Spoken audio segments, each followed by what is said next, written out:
talking about the cold one primarily. It really don't get that cold. You start out for a few minutes, you're cold, you're freezing the hands, and your feet and hands warm up. As long as you cover your face, actually end up sweating heavily because you're carrying 50 pounds and you're going to walk these miles. It would actually stay hot. It just doesn't seem like it to the folks that go out for a few minutes. They don't know how to dress for people. They're supposed to peak out about 35, but yeah, I've weighed them at 50. They normally weigh 25, 30 when you hit the street.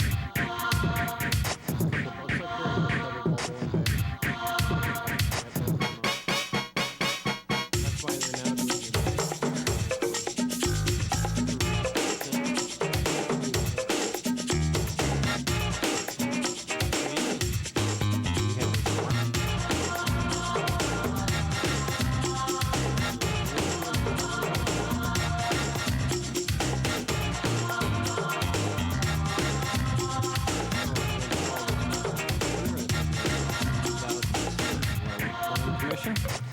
We can remove the credits off the front of the screen, please.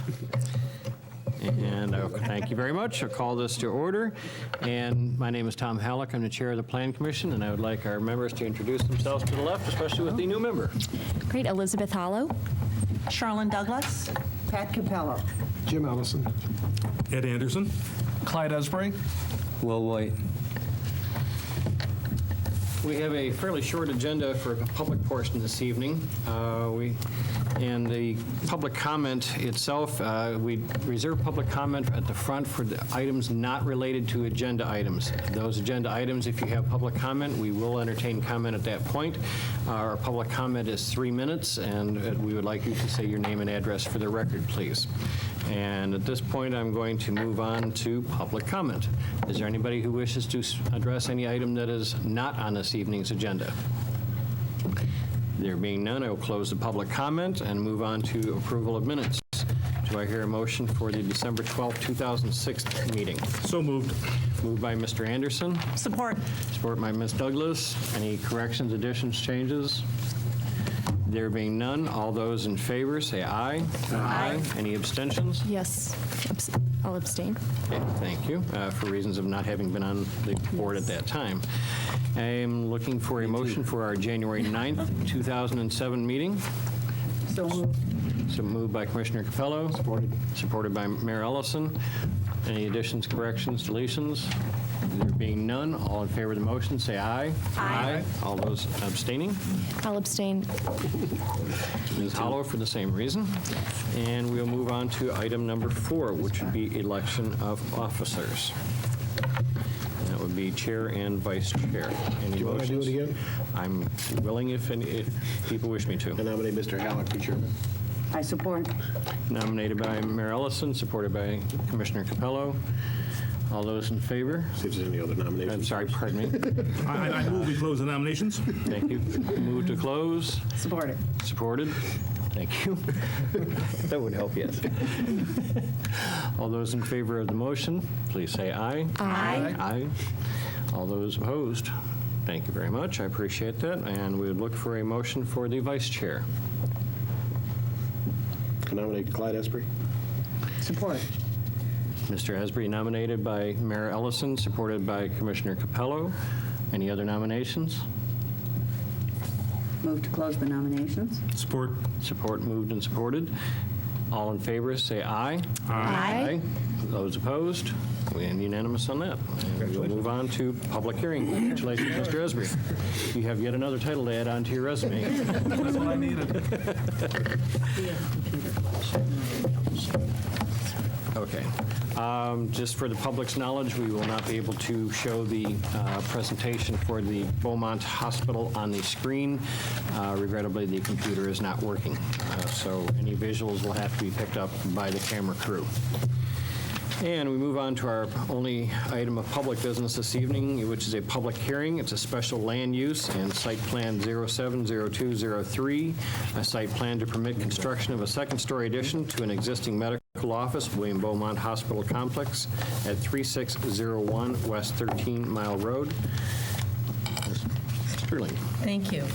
It's, as was just indicated, it's a 5,500 square foot addition. It's a second-story addition over an existing one-floor addition, or one-floor portion of the building.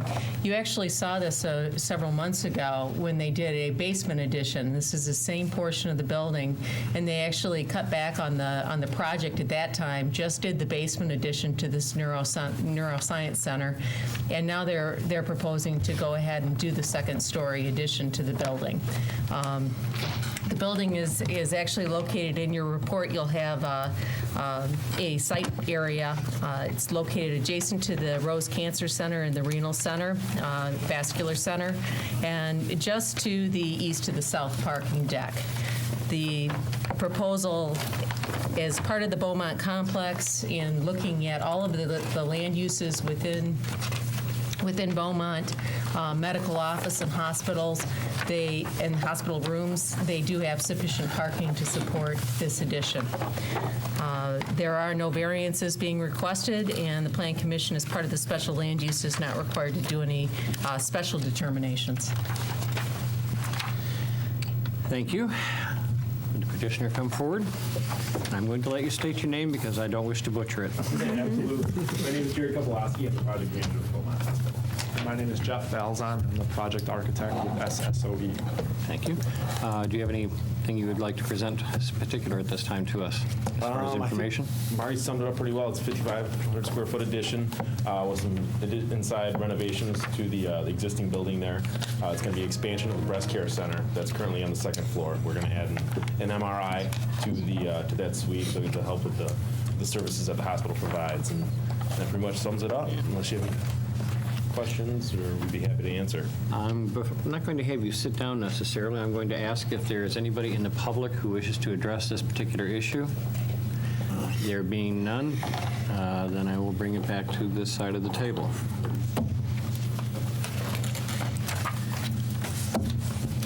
Looking for a motion for purposes of discussion. Over to your right. I'll make a motion to support the special land use. Supported by Mr. Or to Esbrey. move the special land use, excuse me. Support.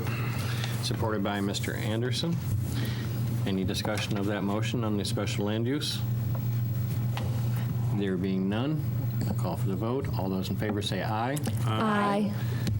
All those opposed? There being none, we'll proceed to the site plan. Ms. Sterling.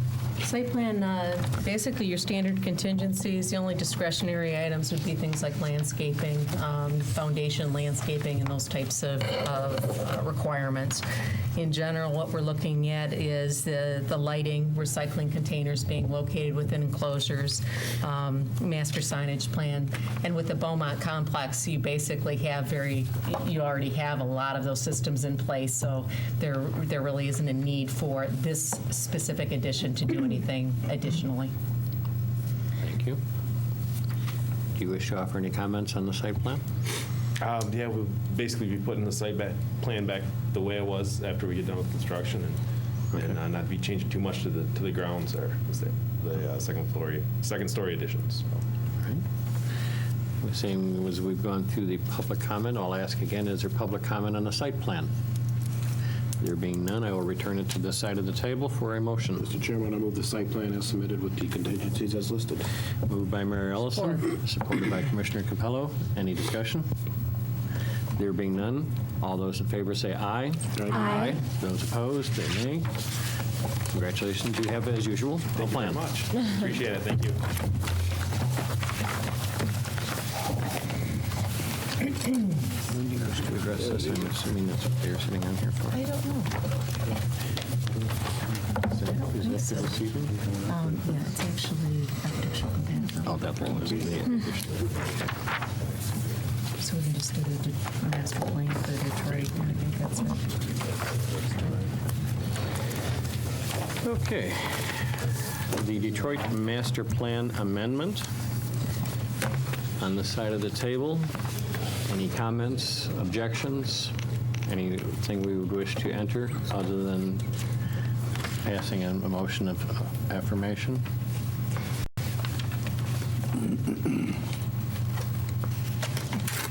All right, the motion be it resolved that the Royal Oak Plan Commission received, reviewed, and accepts the proposed amendments to the Detroit Master Plan of Policies and extends its best wishes to the city in its future endeavors. Moved by Mr. Esby, I'll support. supported by Mr. Anderson. Those in favor, please say aye. Aye. Those opposed? And we move on to the next one, which is architectural compatibility determination, which is the packet that arrived in front of you this evening. Ms. Sterling.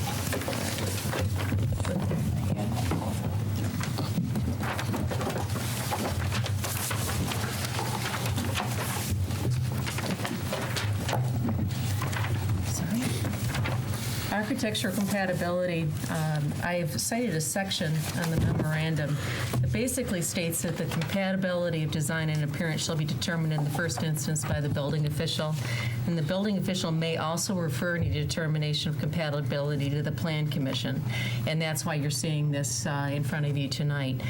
The building official has requested that the Plan Commission review and give their advisement or recommendation on this situation. You'll see in front of you that it's basically a bungalow-style home, and the area that has been in question is the rear of the house where they wish to do a flat roof instead of a peaked roof. And you can really tell the difference on the plans. The plans were submitted to the building department, and the building department said they're not compatible. The architect and the homeowner basically went back and redesigned it. So what you have in the first portion of your packet are plans approved by the building department. And you'll see that they are a peaked roof. If you keep on going back through the plans, you will also then see what was originally proposed, which is a flat roof. And it's specifically on the west elevation. You'll notice that the flat roof across the back of the house, which is the portion of the addition. So the difference is basically, is it a peaked roof, which is standard for this type of bungalow, or is it architecturally compatible to have a flat roof on this type of structure? In addition, one of the things that the building official must take a look at is all of the homes within 300 feet. And so I've included some of the homes that are across the street and along the same side of the street, and you'll see an address map immediately prior to that piece of information. And you can see that basically the homes are bungalow, 1.5 story. Some of them are 2-story, combination of brick and siding. So the real issue is the peak of the roof. And that is one of the things that the building official must take a look at as part of the compatibility. Yep. I have a question. I don't mean to sound stupid, but can you define a flat roof? Flat roof, actually, if again, you flip to that one west elevation. Maybe easier to see it on the south elevation. South elevation? Yeah, either one. It has no pitch to it at all. It's very much, it's much more like a commercial type of a roof. You typically don't have shingles on a flat roof. You have a kind of a rubber membrane, and it's different than what you might find on a bungalow. A peaked roof is what the house already has, so you're matching some of the pitches with that. Almost like a dormer on the back. Marty, I'm going to ask a question. So I see some plans in the front of this packet that show pitched roof. Yes, and that's what was submitted to the building department, and the building department issued permits on those. This has been going on, discussions have been going on for quite some time. Okay. With regard to this property. And so the architect and homeowner decided to go ahead, submit their plans for permit, but they still would like to do the flat roof. So the flat roof plans were what were submitted first. Yes. Building official rejected Right. those. They came back with a revised design. Correct. But this is his appeal on the building official's decision against the flat roof. Right. That's why it's in front of us. Okay. It's in front of you for a recommendation. If you determine that you agree with the building official and it's not compatible, then this homeowner architect has a decision. They can go in front of the Zoning Board of Appeals. If you agree with it, then the building official can take that under advisement. So you're only making a recommendation here. If I can add a couple of comments to it, this has been an ongoing discussion between the building official, the homeowner, the architect, and even the planning office in reviewing it. There was quite a bit of discussion prior to the revised drawing where the petitioner wanted to have a flat roof. It was rejected. There was quite a bit of delay. And it was brought back in and was rejected again. And then finally, the homeowner architect submitted the first, or what's attached is the first set of drawings, and permits were issued on that. Subsequent to that, the homeowner architect then submitted, I believe there's a letter in your packet, asking for reconsideration by the building official again to allow him to build the flat roof. So it's been an ongoing issue for many months. In talking with the building official, in order to bring this to a conclusion, we're exhausting all of the remedies, and if you concur with that the flat roof is not compatible, it's a definitive, your only choice to have the flat roof is to apply to the Zoning Board of Appeals. If you, as a body, want to give advice that it's compatible, then the building official can take that and adjust it as he sees fit. So we're really trying to bring this issue to a conclusion with the homeowner.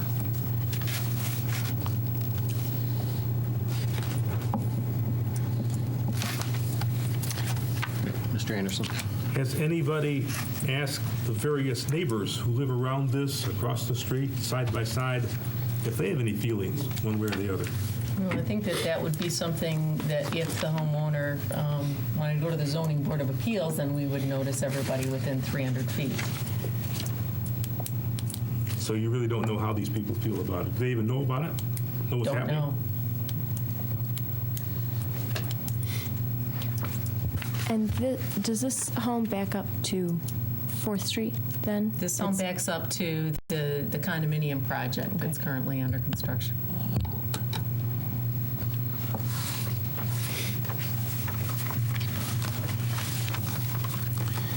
The condominiums being constructed, those are flat roof. The Grant Park, I think that they are. yeah. Yes. It's a completely different development, though. Understood, but it's still the neighborhood, in a sense. When you're looking at compatibility, in the ordinance, Light it talks structure. about the residential dwellings. Okay. So with regard to that, that's what they're looking at. They're not looking at the commercial buildings per se. Even if the commercial buildings are residential buildings. Right, well, yeah.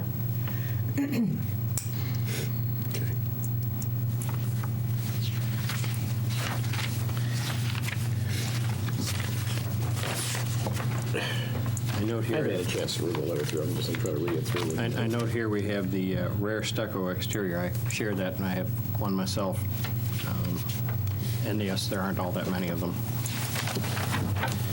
My neighbor has one of the rarities of an all stucco. It would be my opinion that the appropriate roof line on this would not be flat. A flat roof lends a very warehousey looking feel, more of in line with the multifamily or a commercial building as opposed to a residential building, even though it's in the rear of a yard as opposed to the front end.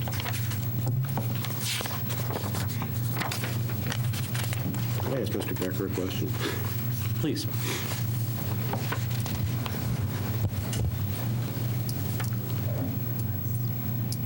Help me, Brendan, understand this. Your the third to last paragraph, it says the proposed addition has a flat roof as the principal structure has a flat roof. Can you help me Correct. understand what you're trying to say here? I had submitted some, by the way, I didn't even know you guys were looking at this tonight. I was here primarily in the Zoning Board of Appeals comments, but, so I'm a little ill-prepared. But I had submitted some photographs to the building official some time ago in the first revision to the drawings, and I had received a letter from Maureen Nichols, basically stating that Jason Craig had denied the design for the addition with regard to the flat roof and architectural compatibility. Those photos, which I don't know if you have in your packet, those photos show a flat roof on the first floor that was existing with the original structure. And when I had asked Jason Craig about this very specifically, I said, I'm a little curious, and I had talked to him in person, as to his interpretation of the architectural compatibility. And he says, well, quite frankly, that the second floor of the house as it exists today does not have a flat roof. Therefore, he didn't see why he should approve the second floor flat roof. He said if you wanted to put an addition on where the first floor has a flat roof, he would be in agreement with that. I think this is, it's his interpretation. I understand that. I can appreciate the position and the difficult position that he's been put in. But I contended with him at the time, as I had submitted the letter in writing, as to the overall shape and appearance of the house, whether it has a flat roof on the first floor or the second floor. I don't know that one makes a difference. The other thing that you may not know is that there are several other homes in the area that have flat roofs as part of them. I am not the only one. I am one of 4 on our entire block that is on the north and the south side of 3rd Street. I'm assuming, they're bad pictures, I'm assuming these are the pictures you're talking about? Correct, yes. Okay, is this the current configuration of the house right now? That is the house as it stands today. And this addition, was that part of the original structure? It was never an addition. It was part of the structure. original It looks like an structure. addition, but it was built as part of the original structure. Yes. So this flat roof here was in the original design of the Correct. structure. In my profession, I can assure you that it is not an addition based on not only how it was constructed, but the framework, the foundation. There is a basement underneath that entire house, including that portion on the back where there is the one-story flat roof. The framing is all in alignment. The flooring is continuous. If it was an addition at some point in time, based on a home being built in 1924, at any point in time after the mid-30s, the construction technique for the flooring alone was different. And that therefore concludes that it was part of the original structure. There are no records of an addition, there's no history of an addition, and so forth. Okay. If I'm looking at these drawings correctly, it appears you're building over the top of this existing extension of the original structure. Correct. You're building over the top of it. Correct. And you're gabling the roof in over that part. Correct. And all you're basically doing is taking what is an existing flat roof right now, moving it over and moving it up. Correct. And a comment was made about the neighbors. I have not submitted a confirmation that my neighbors are in agreement, which they are. And They are in agreement? Had I had to go, or if I have to go to the Zoning Board of Appeals, of course, I would provide all of that information and would probably have them all here.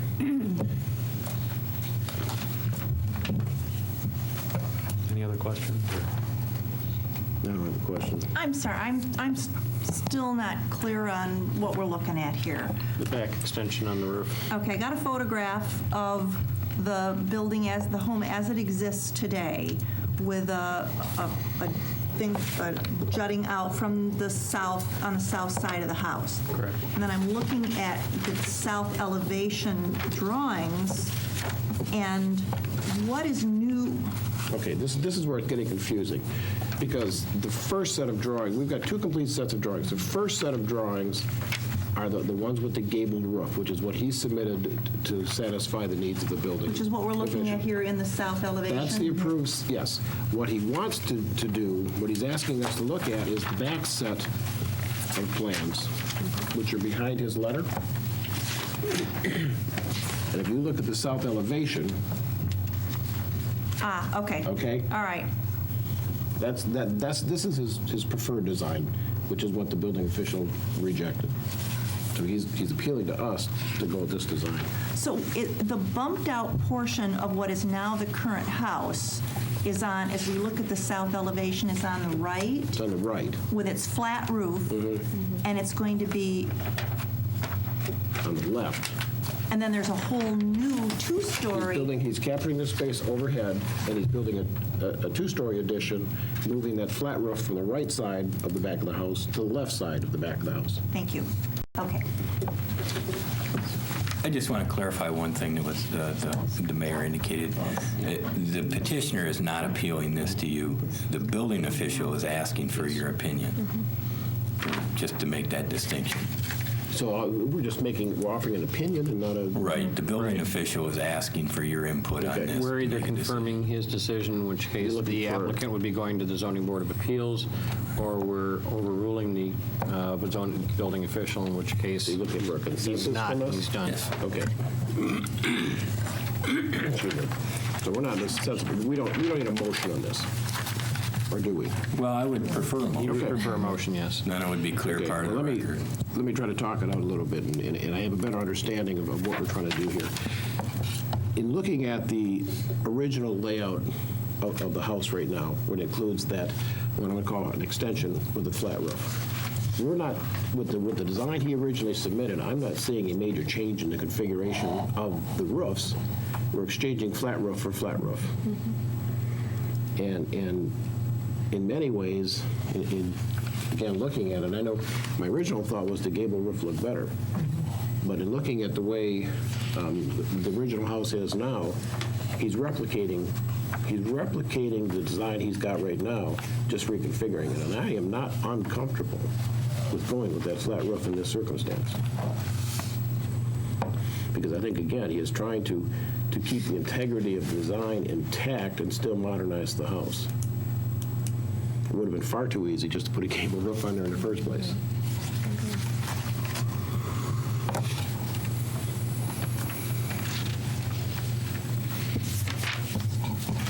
Is that your motion? I was going to let discussion, let's try to get some, I mean, I'll offer it as a motion that we... We got to move first before we can Okay, discuss. okay. We run loosey-goosey. Okay, I'll offer that in the sense of a motion then, that we allow the petitioner to go with the original design that incorporates the flat roof. I'll support that.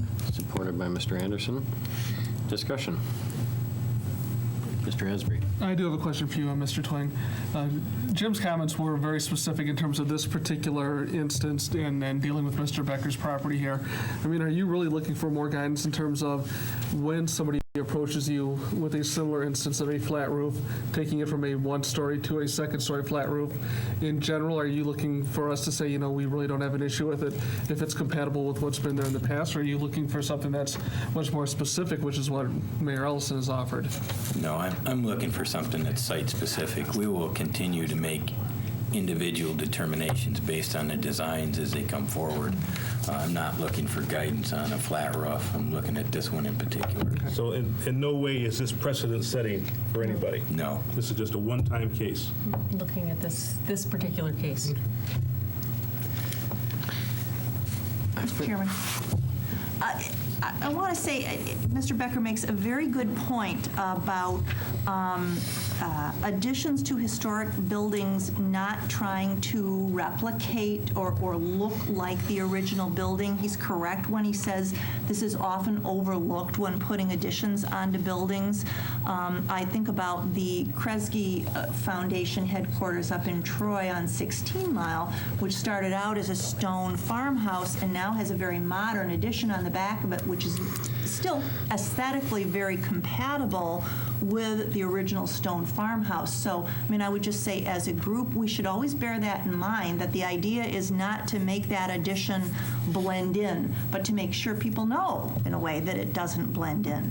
I mean, that said, I mean, just looking at the drawings, which are a little bit, it's always a little bit challenging, I don't necessarily find the flat roof all that aesthetically appealing, but I'm inclined to defer to Mr. Becker's desire and experience and the existing kind of bump out on the back of the house and go along with a flat roof. I would have to offer the comment that I think the logic is inverted in terms of that, because what is being done is identical to what's there, so that would violate the 770 provision, because he's making a larger version of what already exists there, which is indeed mimicking what exists there and is not differentiating. So in order to differentiate it, actually, it would be not a flat roof.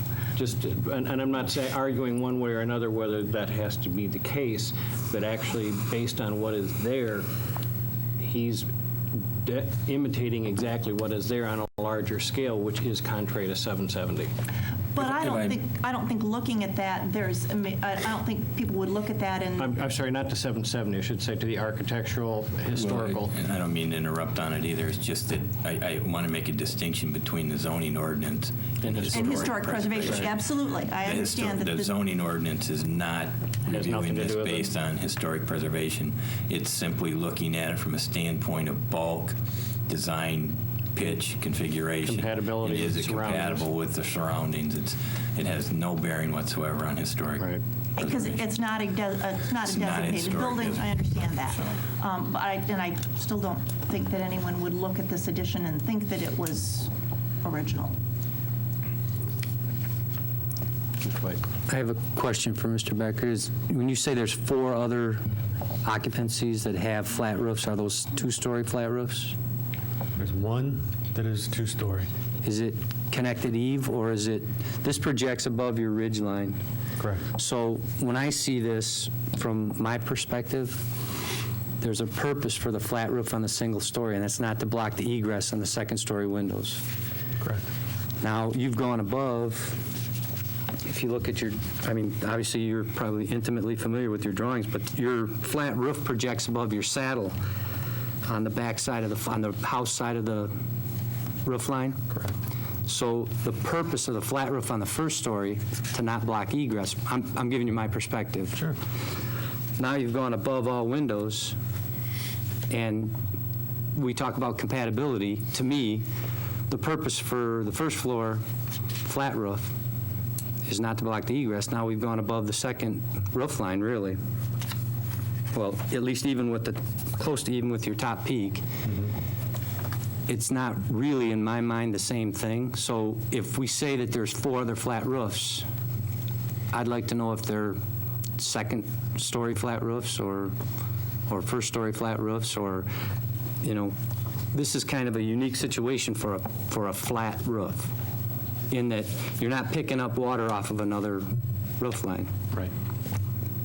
Did you want me to respond to that? Well, just the first question about, where are these other flat roofs? There's one that is a 2-story or a 2nd-story flat roof, and there are 3 that are 1-story.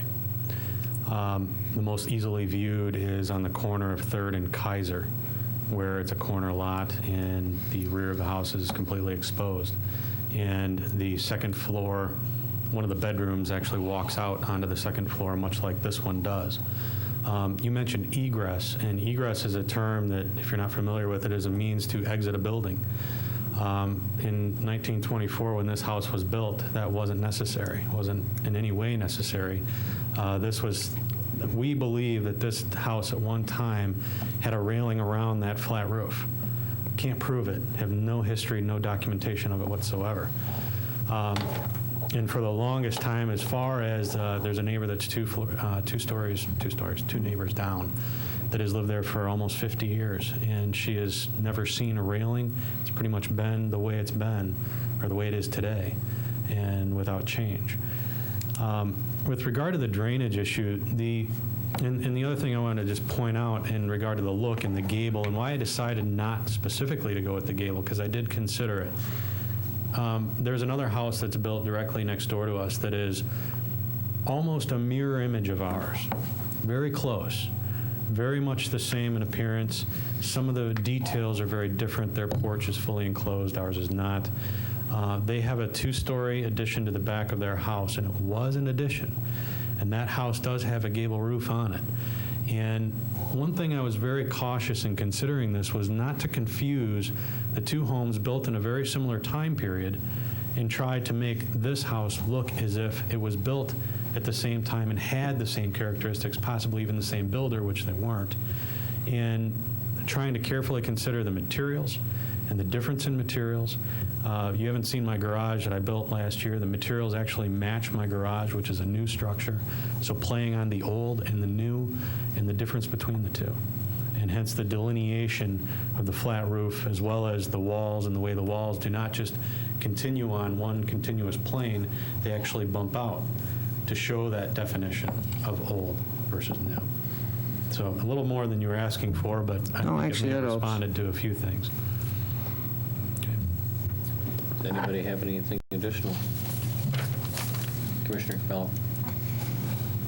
I can't say that I ever find a flat roof very appealing in a residential environment, but that happens to be my personal taste, and that's not necessarily germane here. I think I'm inclined to defer to Mr. Becker's expertise. It is his own residence. He does this for a living. He has a great deal at stake since he owns it, and what he does to it impacts him certainly more significantly than anyone else. I'm glad that we are looking at these individually and on their own merits. I guess I'm going to say that in the end, I don't object to the flat roof, although I don't find it aesthetically appealing. But everyone has personal taste issues, and probably people wouldn't care for what I did with my house and the roof lines we created. So to make a long speech short, I'm going to support the motion. As a final comment, again, I really don't find, I share Commissioner Capello's sympathies that a flat roof line is not really appropriate for Royal Oak in terms of residential. However, as with Mr. Becker's assurances that this was an original design into the house, I think I'm going to be supportive of this simply because it's the nature of that house. That does not indicate that I would be the least bit supportive of somebody wanting to do that from scratch when there's no history of it in a house. As a matter of fact, I would be firmly opposed to it at that point because I do not wish to see endless warehouse flats one end to the other. But I think in this particular case, I might be able to support it simply because it is the nature of that particular building. And at that point, I'm going to call the question. All those in favor of the motion of allowing the applicant to maintain his original design as a recommendation to the building official, say aye. Aye. Those opposed? I'm going to say no. Okay, one no. Thank you very much.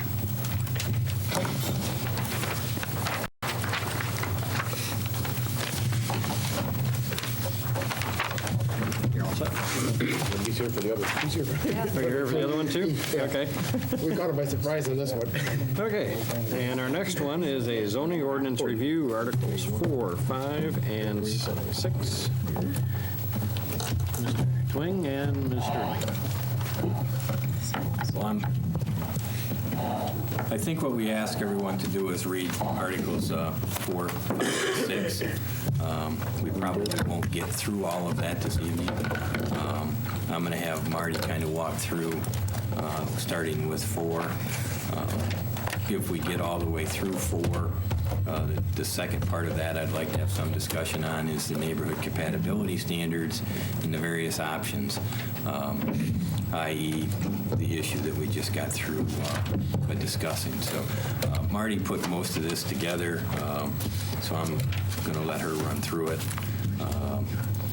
and hopefully we can stay on track and get everyone's comments. I'm going to leave Mr. Esby in charge for a moment.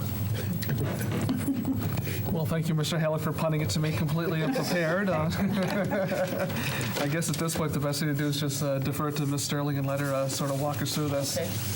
Well, first, I'd like to just explain how this is set up. You all have your books, and you'll notice that there's an 11 by 17 sheet that you can pull out and take a look at as you're going through the ordinance. We thought that that would be an easier way to see what justifications we had for the changes in the text. In Article 4, it's generally the zone designations are called out, as well as some general provisions. We've kind of modified the sections of the zoning ordinance to make it a little bit easier to follow. In other words, Article 5 now will become just special provisions. Article 4 will have all the general provisions and specifically those that pertain to one-family residential. So if you'd like, we can just go through Article 4 and see if you have any comments or questions with regard to that. And I will just, we'll just go through each section, and you can let me know if there are any changes that you note now or any questions that you might have.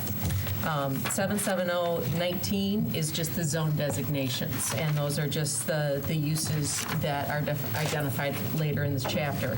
The zoning map, we've made a few minor changes, and those are basically on boundaries and those types of things. Also, let me just point out, before I go any further, at the bottom of each one of these articles, there is a kind of a key to exactly what the changes are within the zoning ordinance.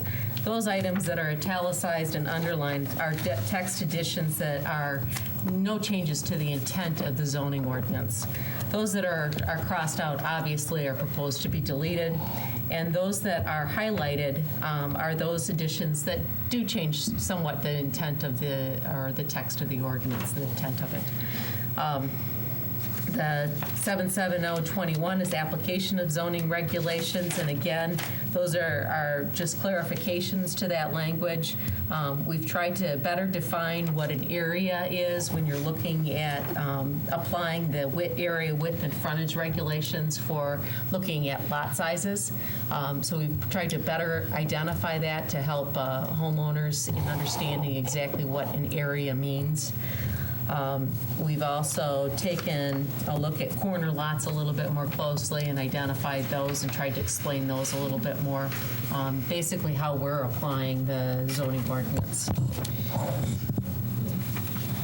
Also, under the exceptions on page Article 4-4, exceptions, we've added some terraces and patios and some better clarification on that. That's one of those issues that comes up over and over again when somebody wants to add some outdoor space to their dwelling unit, but they, for example, have a 3-foot deck and they are building it right up to the property line, and it starts the complaints flowing from the neighbor to the adjacent to that property because they're basically 3 feet up or over the top of their property line. So we're trying to set those back a little bit further.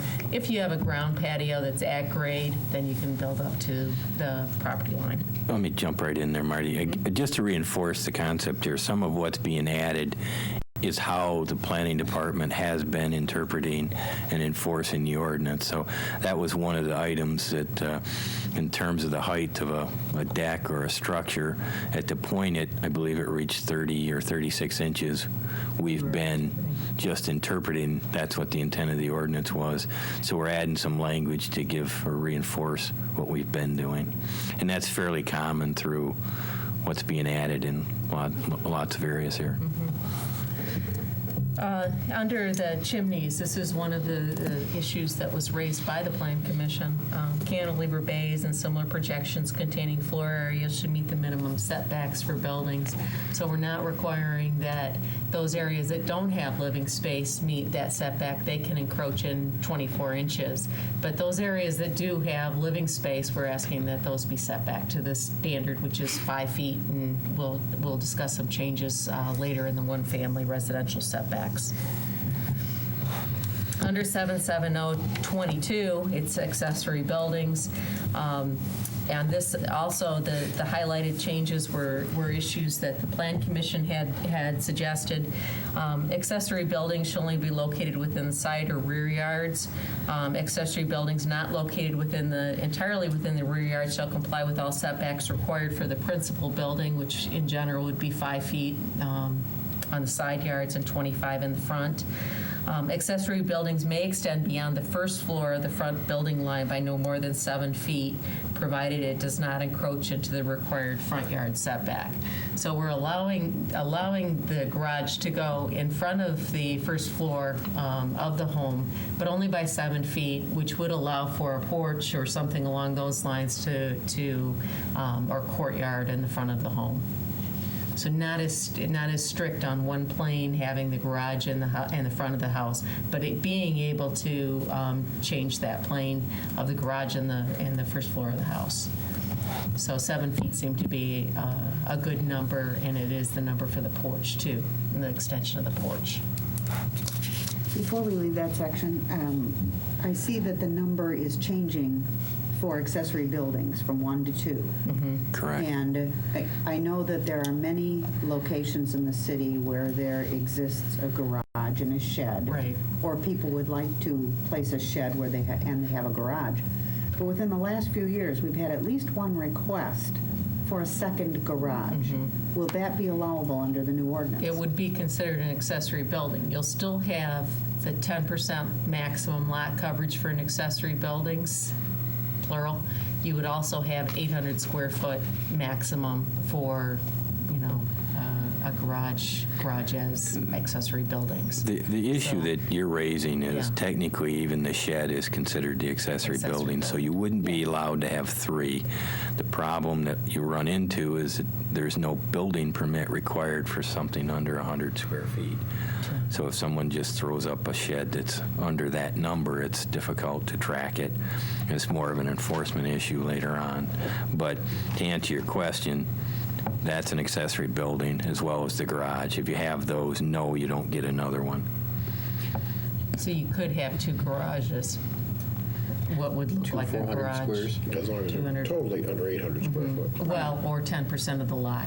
Most of the lots in Royal Oak are not 8,000 square feet, so most of them fall below that. Let's say they're 6,000 square feet would be the typical 5,000 to 6,000.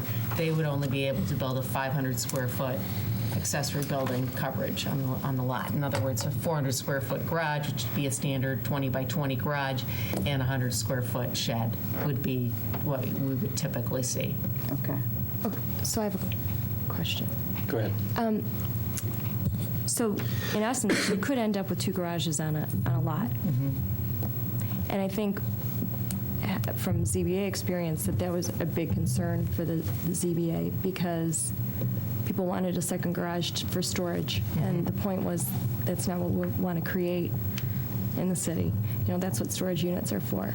So that's a bit concerning to me. I mean, and that was the other side of that was we didn't want to keep hearing cases about sheds or a play structure or something that would be considered a second accessory building. But to amend this so that a second garage could be built, I think could cause some issues in a neighborhood. Well, you're still dealing with the maximum area. It's just, But there are some very large lots. Large lots. Yeah. right. But Say you're in one of the large lot areas that we were just looking at recently. you could still build. It might not be as big an issue in a large lot area, but let's say you have a normal-sized lot that has a single-car garage. And if I remember correctly, the case I'm thinking of, and you probably got involved in it, was a single-car garage that was being used for something else, and a second single-car garage was going to be built further back on the property. And I think that's the And the danger. ZBA has typically denied requests for that. Yeah, and that would be something that would be permitted. I guess the question would be, was there a concern that it is a garage and it has a garage door? Or is it the fact that you have a driveway that's going to pull into that garage? What's the difference between a shed and a garage? Because you could have a 200 square foot shed as well. And that, at that point, how do you right. differentiate between the two? And just to answer that, we're not at our end. If it's not really looking at what you're using it for other than the provisions that say you can't use it for a business and those sorts of things. But if you want to have 2 accessory buildings or one, you've got the same provision. But whether you use it for a garage or whether you're using it for a hobby, we're not at the enforcement end looking at that. So are we not better off putting a check and balance in place to be able to look at those on a case-by-case basis, rather than allowing them. From my read, the zoning board has been granting an awful lot of the second accessory buildings. Yeah, when there's a shed, Yeah. because a lot of people have a just Michigan basement or a one-car garage, and they need somewhere to, put their lawnmowers and snow blowers and such.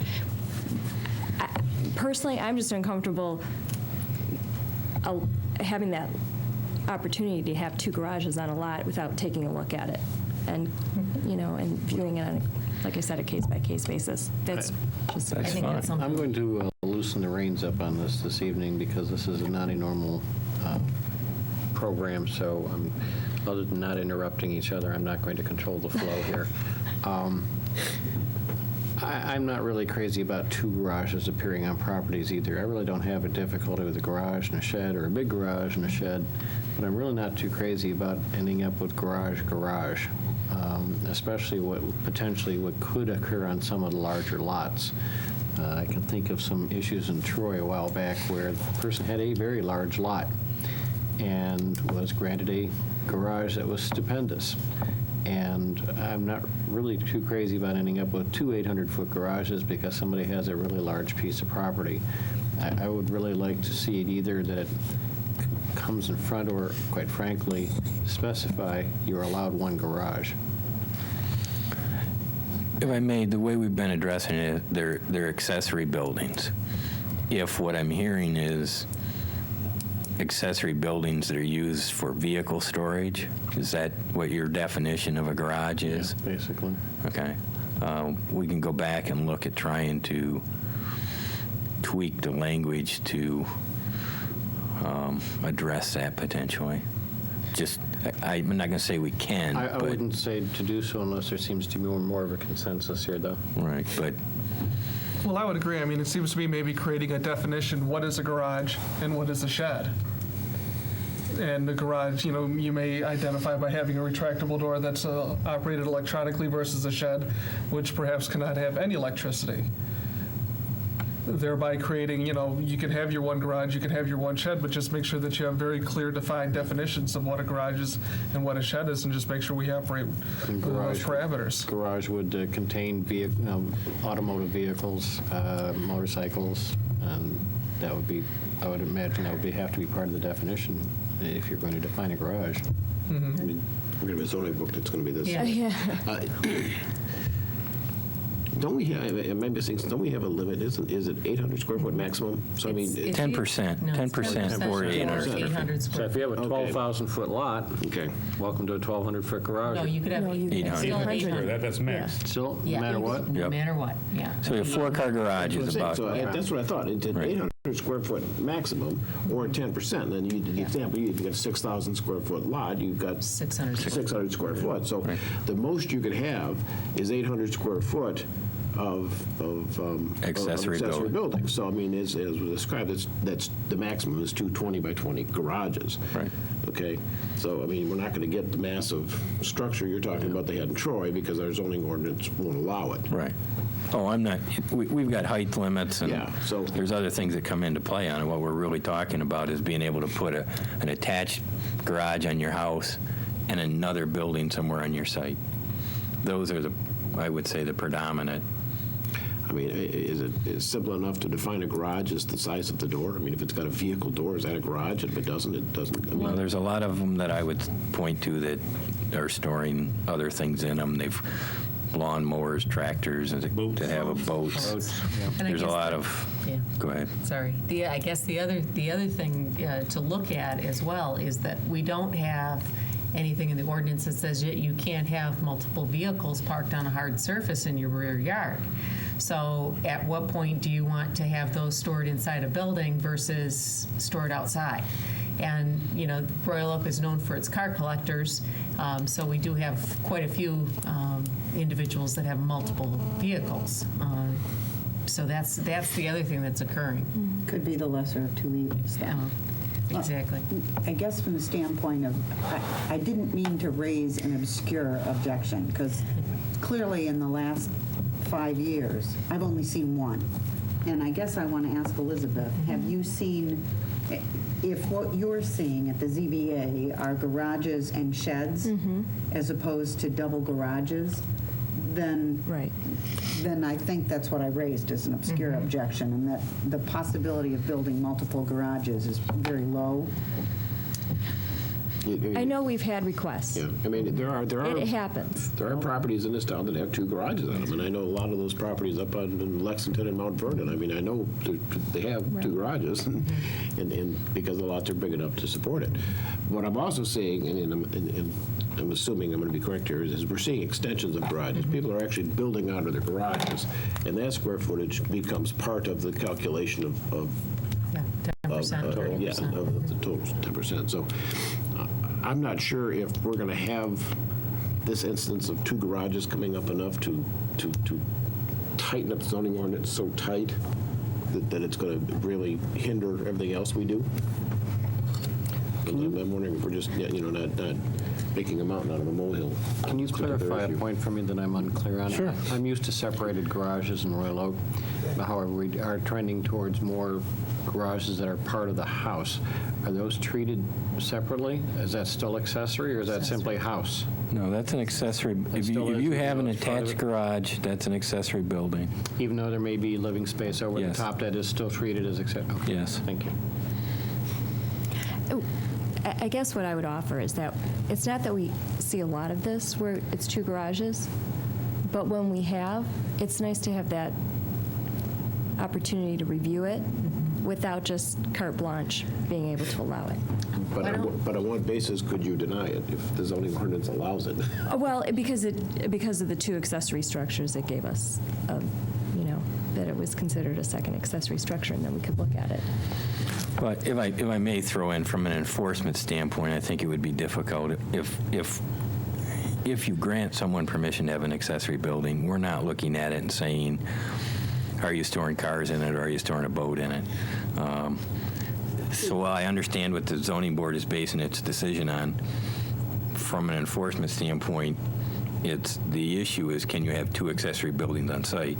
Once you've granted them permission to have 2 accessory buildings on site, if they start storing cars in it, there's no enforcement action being taken on from the administration's end to stop them from doing that. As long as they don't start renting it out as an apartment. Right, Then an we can apartment, you commission. can't have a business in it, you can't do some of those things, but to use it as you would normally use an accessory building as defined, which includes car storage, that's not occurring. So if that's what you wanted to do, I'm just going to bring up the enforcement end of it too.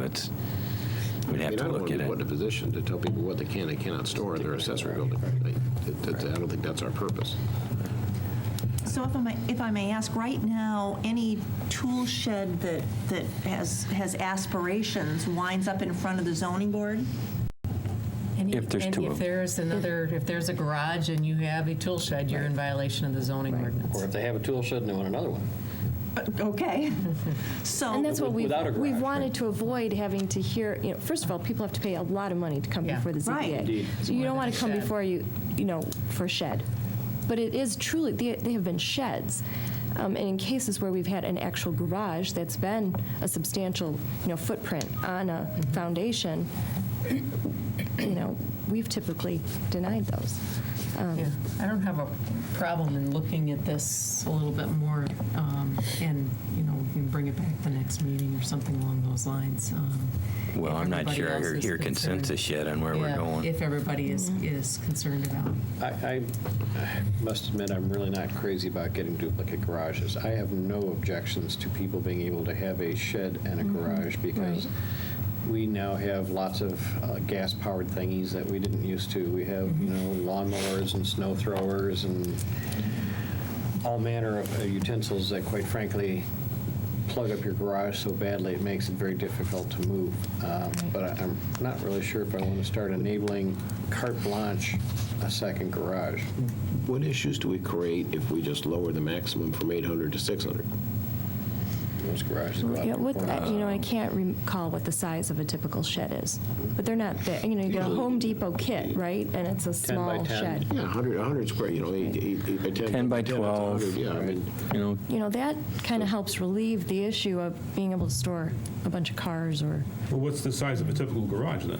20 by 20. 20 by 20. That's 400. Yeah, Well, that's a two-car. it's a two-car garage, It's a standard. narrow two-car nowadays. so you could have another two-car garage, 20 by 20, 400 square feet, you're Yeah, allowed if- 8. If you had an 8,000 square foot lot, only if you had an Right. 8,000 square foot lot.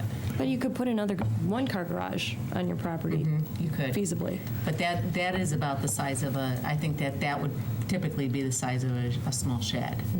A 10 by 20, And even, would be the minimum that you would need for a one-car garage. and I even think. at that, you'd still have to have 6,000 square foot minimum, so.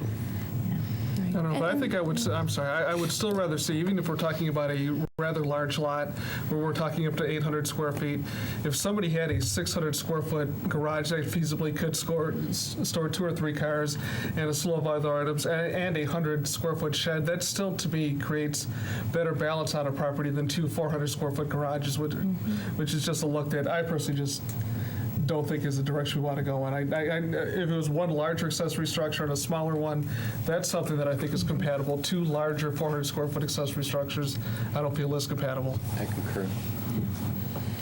Well, perhaps that's a way to look at it then, where the second accessory building has a relationship to the first accessory building. But it must be smaller. I'm just thinking about maybe tying it to the building code requirements, which I think are 200 square feet. I think we need to leave this to their good graces to figure out how that might work out. I would like to see something along those lines. Is there an overall sentiment to that? Can I see a show of hands that feel that's... Well, if your intent is to have them come back and come up with it, if our understanding is we want a solution to not having two two-car garages on a single piece of property, is that something the planning department could come up with some kind of creative way to do that? Well, or are we just putting it back to you with an impossible situation? No, well, no, I think there's a way to write an ordinance to get to the balance issue of how big the second one is in relation to the first one. I mean, you can write something like that. My concern is you can do a lot of things to preclude somebody from having a driveway to the second accessory building so that they're not driving their car back there on a hard surface, or that they're not coming into it. You can do some of those things.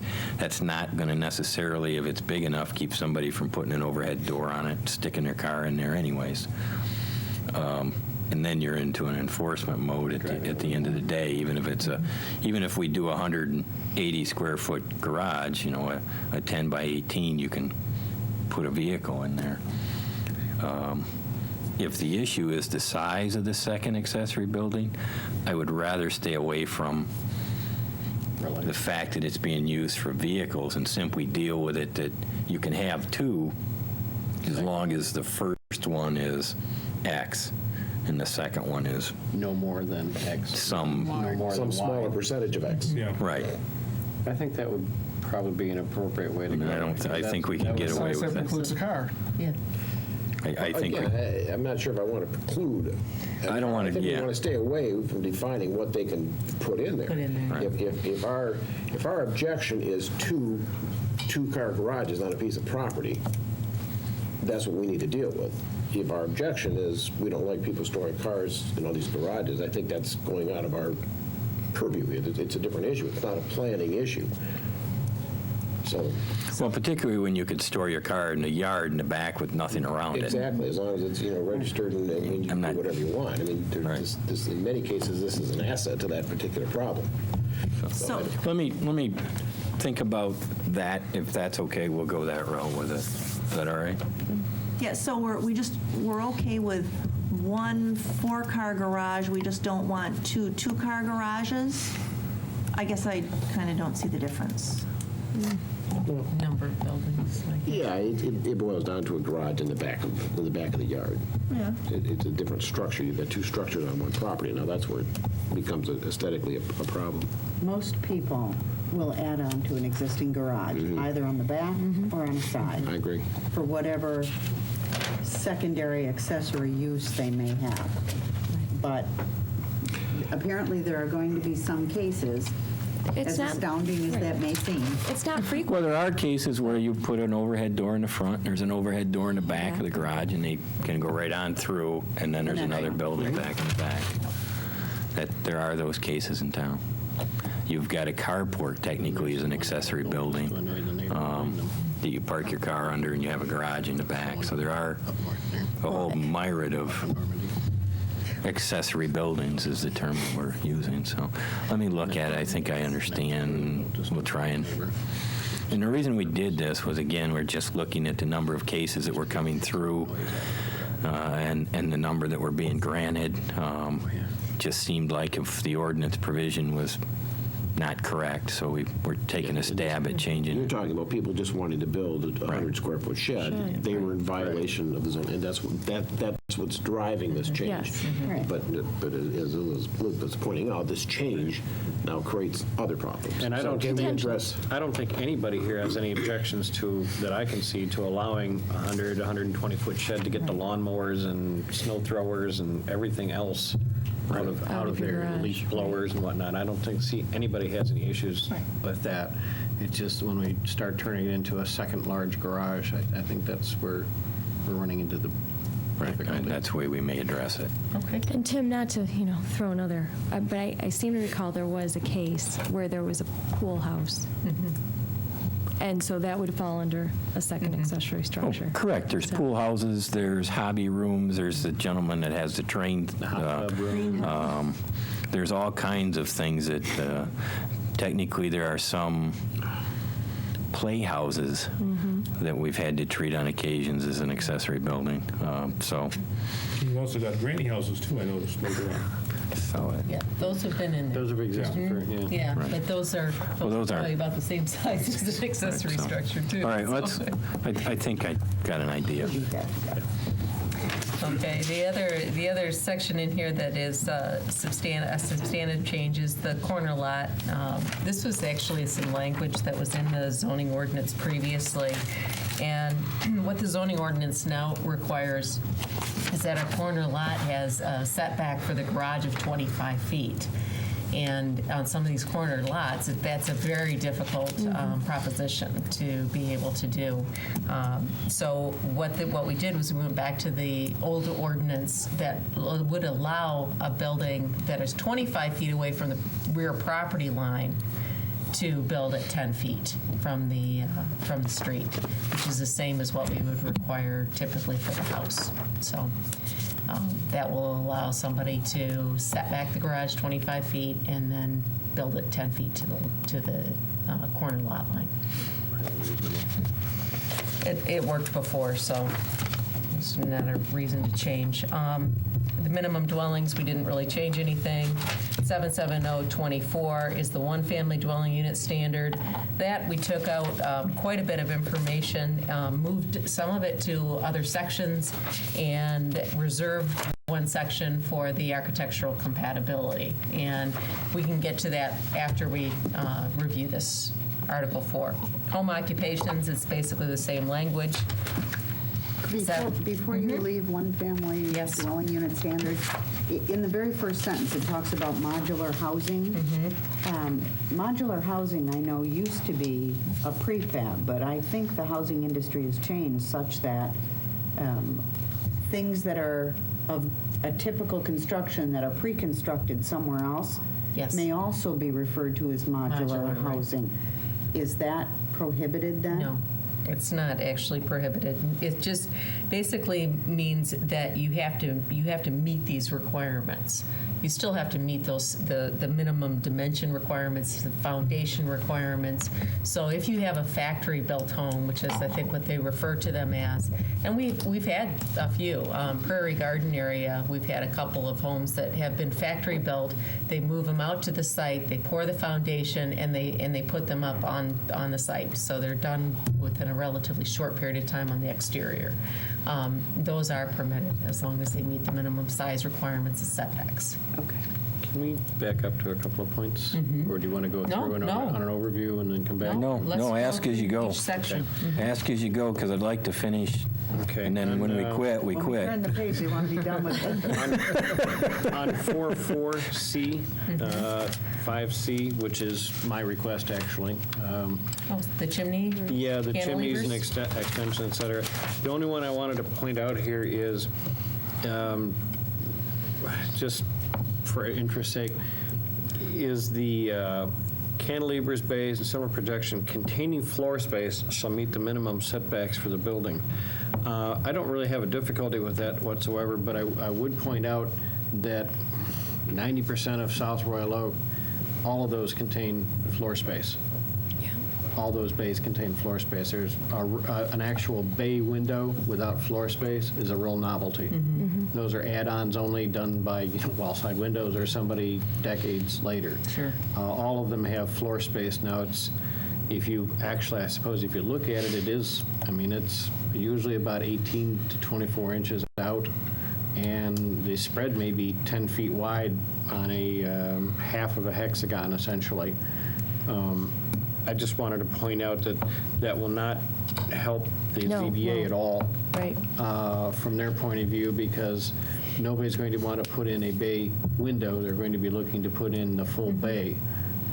So, and like I said, I'm not necessarily opposed to the language that's here. What I was trying to do is to get a little bit of, eliminate the warehouse wall look that keeps coming in, where people want to put a flat wall that's 65 feet long down the side of the thing with unrelieved, no projections, nothing. And I really think judging by all the phone calls and emails I've had over the last few years, that is found massively offensive all over the place to have the giant warehouse wall abutting up against your property unrelieved. And my concern would be that if they can't do a full bay that you can stick your foot in, that nobody's ever going to put a bay window in. A bay window seems to be only an add-on for somebody who gets tired of their regular window and pulls it out and sticks a bay in. So I'm not sure if we're necessarily achieving what we're looking for there. And I'm not saying again, that I'm opposed or have an alternative suggestion. I'm just indicating that I'm not sure if that's going to get what we're looking for, or I was looking for. The only reason we left the floor space issue out of it is then you've got to define how much floor space it can come out. Acceptable, right. Right. You've got to add another provision or provisions. Maximum, blah, blah. Right, because then you get into the question of what's the bay window, and is the bay window a 10-foot or a 5-foot projection that comes out because it's got floor?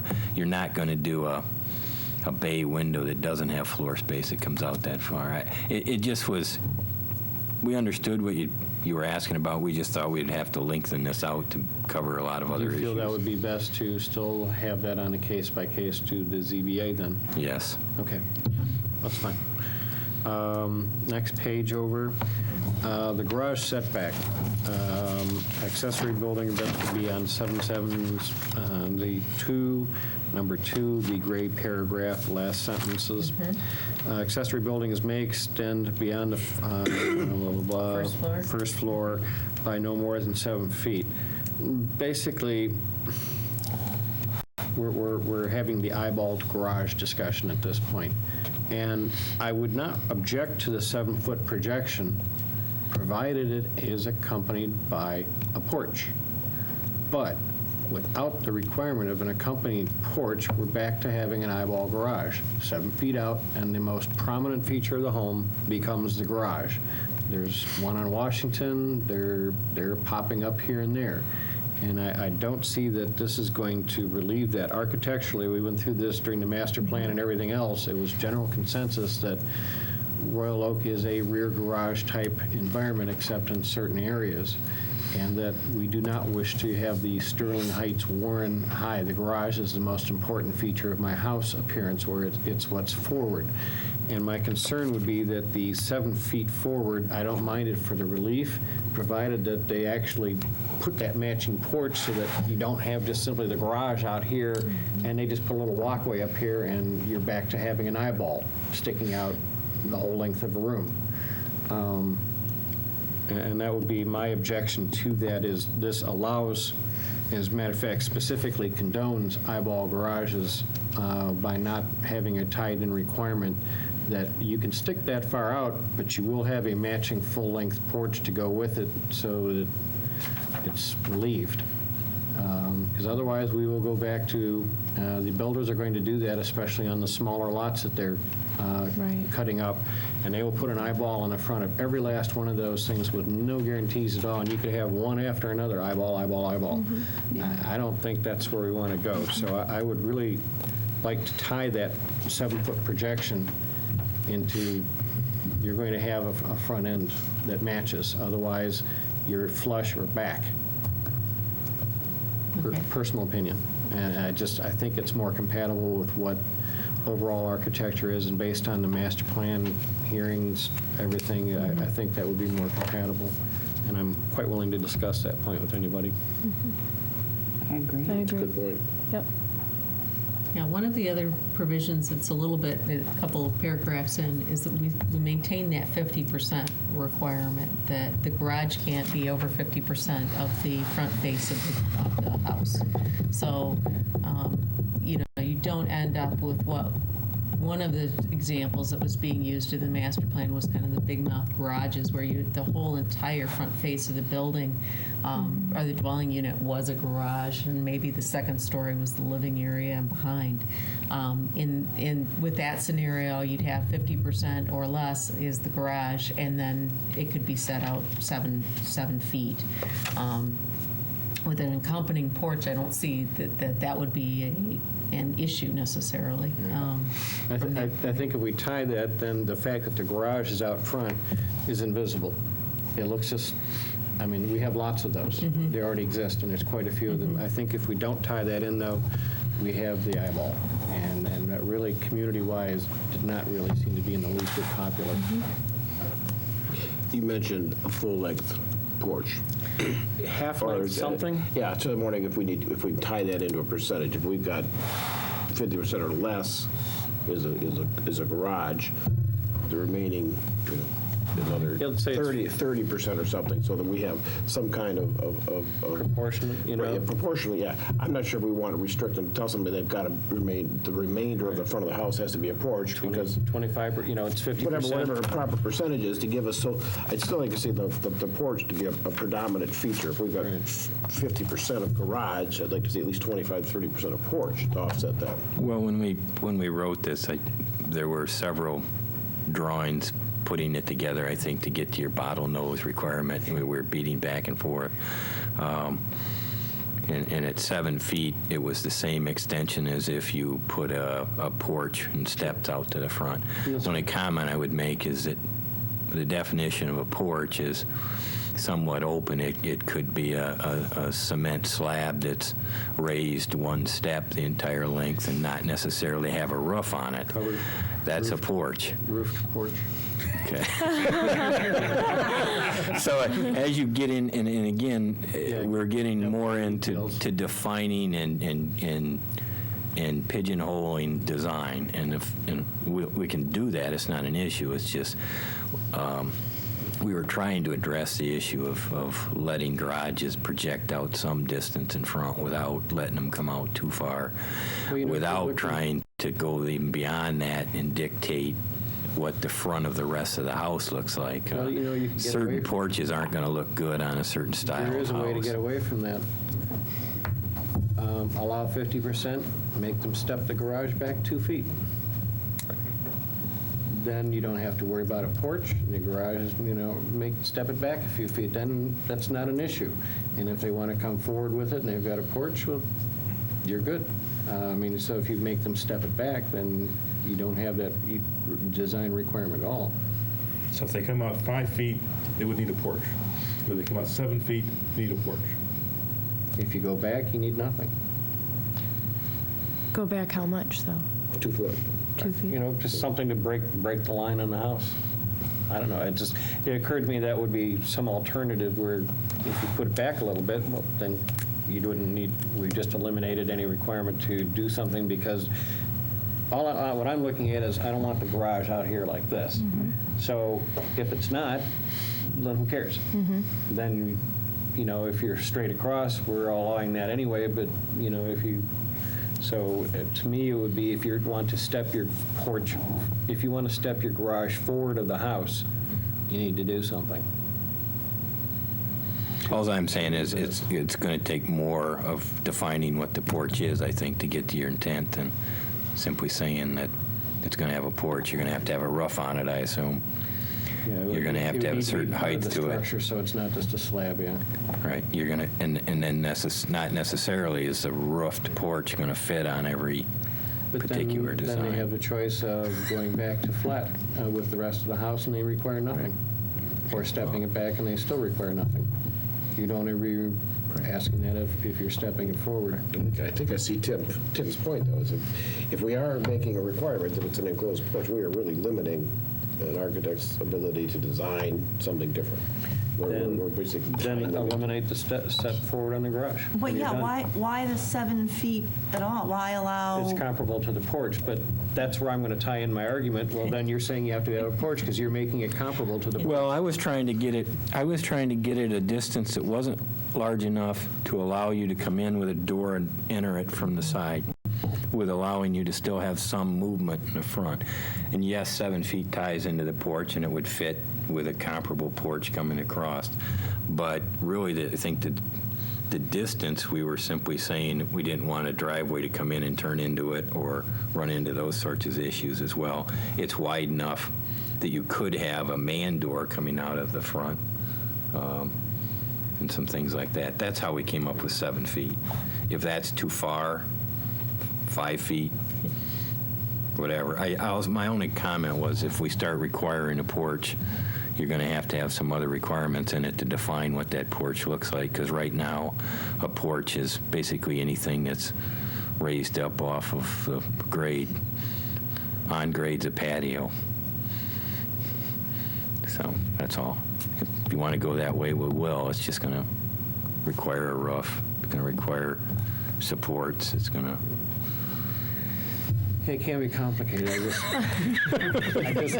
I do know that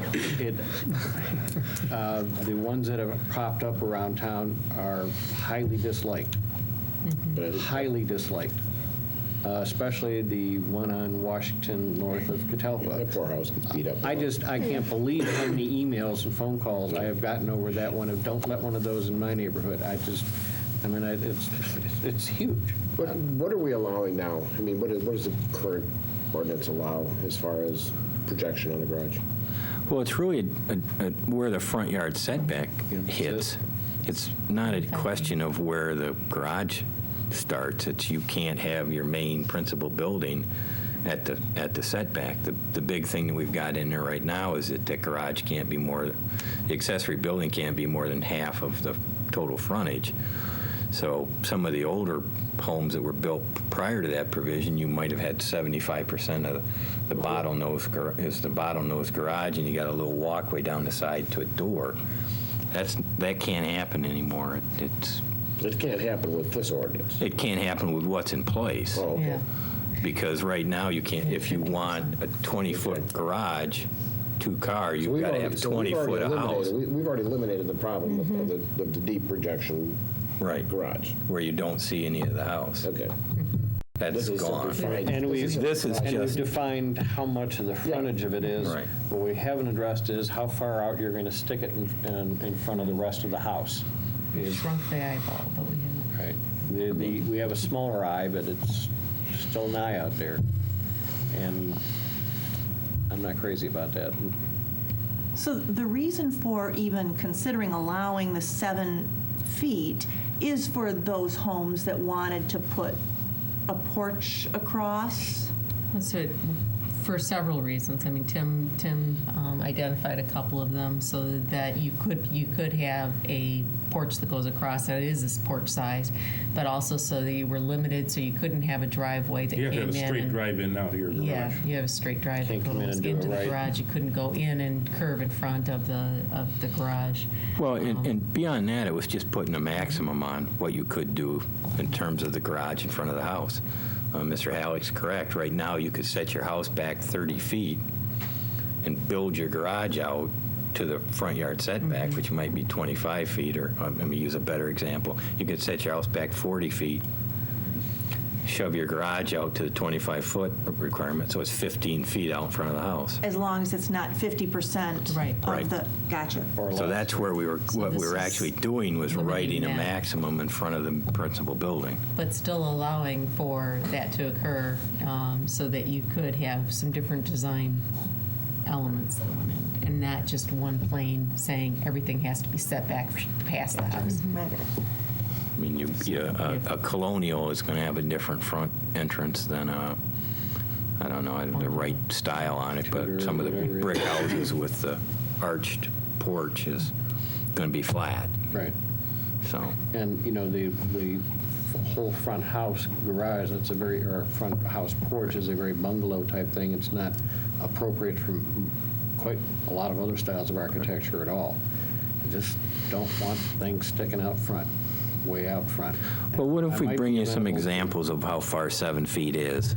Give you Yeah, an that's idea I of was what that thinking, really too, is. Pictures of. I'm not so sure that 7 feet is going to give you the bottlenose versus when you look at it in 50% and then 7 feet out of that 50%, I don't think is going to be as bad as what you're thinking it might be. I mean, the ones that we've had trouble with were probably 80, 90% in the doorway, so. And the ones that are 50, like, as you gave an illustration, they're 15, 20 feet ahead of the rest of the house. Right. Where you have the whole car length is out Right. in front. So But I would let be- I would be me amenable bring to that look at and some see of if that. that works for you at 7 What feet. 7 foot really looks like. Okay. Okay, go ahead, I'm done with mine. I have one more quick question on accessory buildings, and I promise I'll put a sock in it. On provision 10, it says an accessory building does not include a combination of services which makes it easily convertible to a habitable space, which is perfectly understandable. But then you list a variety of services and leave the determination to the zoning administrator. I'm curious why it doesn't say an accessory building can have electrical service and phone service, for example, and if you want water service and gas service, then it requires ZBA approval, or why there isn't a steadfast rule that the accessory buildings can have this and cannot have this. Well, a lot of garages have water. And electricity. And electricity. It's the combination of all of those things that creates the issue.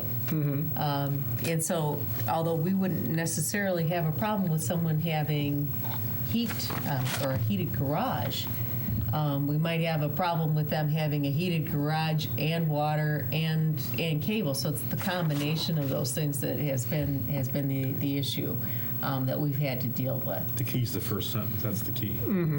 So it's the combination of those things. You know, some people have telephones in their garages, but as soon as they add the water and the heat, it becomes an something that apartment, could right? be Becomes an apartment. more so. The Zoning Board of Appeals has heard several of these cases, and one of the things that they have done is they have required that, for example, they not have gas run out to the garage, that they use electric or something along those lines, so that it's not a convenient conversion into habitable space. Right, I remember you had a case where somebody wanted to build a bathhouse of some sort for their pool or something a couple of years back that just, for some reason, resonated in my head, so, all right. Okay, we're going to wait for the architectural compatibility until later. Home occupations, we've already identified. We added a requirement for family daycare homes because that just wasn't included in the prior ordinance. Essential services did not change. We did add a restriction on parking of commercial vehicles under 770-28. That was left out of this current zoning ordinance, so now we've put it back in because that's one of the things that code enforcement has struggled with a little bit. Visibility at intersections is something that we've already interpreted and, in fact, sent to the Zoning Board of Appeals for interpretation, so we've modified that section. General building design and project compatibility has changed to better address the design of commercial buildings. This is for new commercial buildings or substantial renovations, facade included. You'll see some of the changes there. Probably one of the most difficult things to apply in this zoning ordinance has been the standards for office and commercial outside the central business district and the fact that we were requiring 60% window openings. And it just was not feasible in many situations, nor desirable in some situations, that you have that much window And we've been waving area. that left and right. And we have been waving it left and right. So we've just modified that. We've actually encouraged pedestrian traffic, but it'll be something that the Plan Commission can actually help to determine as part of that specific project. And you'll see also under the last page, under 412, before we get into the actual zone district designations, you'll see the Plan Commission modifications to those requirements, which allows you to set some design requirements depending on where the building is located, what its frontage is, those types of issues. Latitude. Yes. Then we get into the actual districts, the one-family residential districts. We've added a few, and I'm just going to basically tell you for all of these, we've added a few permitted uses, clarified some of the permitted uses, and we've added some special land uses that were not in the prior zoning ordinance. And you can kind of go through those. One of the things that we did do in the one-family residential is we added a reuse of school facilities, because we have experienced that in the recent past, and we'll continue to experience it, I think, for the next few years. So that's one of the things that we've added to that, and we'll get to that in a while. The basically applications, things are very similar to what was prior in the prior ordinance or what was in the existing ordinance. But we also added something that was in the prior ordinance, and that's under the side yard setbacks. If you recall, prior to 2001, we actually allowed a lesser side yard setback for homes that were on a smaller width lot or a smaller lot. And in this situation, we're looking at lots that are 45 feet or greater in width, and we have a 5-foot requirement for those lots. Right now, the ordinance requires 5 feet for all lots. And what has happened, because we changed that in 2001, is the Zoning Board of Appeals has gotten several variances because we were allowing people to build houses at 4-foot setbacks. And then when we changed that to 5 feet, now everything goes in front of the Zoning Board of Appeals, even if they want to just continue that line of the existing building. So for the smaller width lots, we're looking at a modified side yard setback. Thank you. I live in one of those. So lots that are less than 45 feet would have a 4-foot setback and a 12-foot total setback, and which is exactly what we had in the prior ordinance. Okay? Yeah, I think one of the things that I was looking at with both this function and some of the others is to relieve some of the repetitious stuff that people are paying a lot of money for basically what's going to be rubber stamped because it's highly reasonable to go, yeah, everybody else has it, go ahead. And I see no reason to charge our residents all that kind of money for something that exists.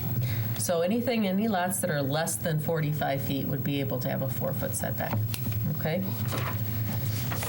One-family residential large lot didn't change significantly. Before you move on, I want to point out the one regarding the driveway width, the 8 feet of unobstructed space. Now, that's fairly narrow, and I think some of the city commissioners that sit here are aware of some situations where that's questionable whether that's enough. I just want to make sure that's the standard, Okay. that you're aware of that. And if you put a fence up next door to that, that's pretty tight if your house is right next door to it. So, but that's where we've been, and just reinforce that requirement. So. Also, just to point out, we will discuss it in number 9, which is floor area ratio. That is actually part of the architectural compatibility, so we'll get to that later tonight or next time. One-family residential large lot, nothing significantly has changed. Basically the same language that is in the other sections. Same thing holds true for the two-family. Multiple family, we've modified some of the setback requirements and allowed more discretion from the Plan Commission for some of those issues. The only difference, Marty, I think, is the only difference is that the side yard setback for the smaller lots is not 4 feet. They're all 5 feet or more for everything other than one family. I'm in the multiple family. Well, in one family large lots, you don't have a relief for 4 feet. 2 family residential, you don't have It's 5 relief for, feet, yeah. they're all 5 feet Right. beyond that. Right. In multiple family, the setbacks are basically 25-foot setbacks or as determined advisable by the Plan Commission. So if you have a specific situation where you think that a lesser setback is appropriate, then you can make that determination. And the only thing I would say in this section is, with flexibility, it becomes inherent upon this body to use proper discretion. There are times when it makes sense to push something around a little bit. It works out better. But I want to advise this body that is not a property stuffing provision in order to allow people to stuff things, more things, bigger things than should be there. This is to improve the situation, not allow somebody to come in and build a whole lot more and overstuff an area. So I just want to make that point. There's distinguishment between the two for future reference too, because the interpretation of that is strictly at whoever is sitting on this table at the time. And we have seen in the past where that type of provision was used to stuff the heck out of places, and that should not have happened.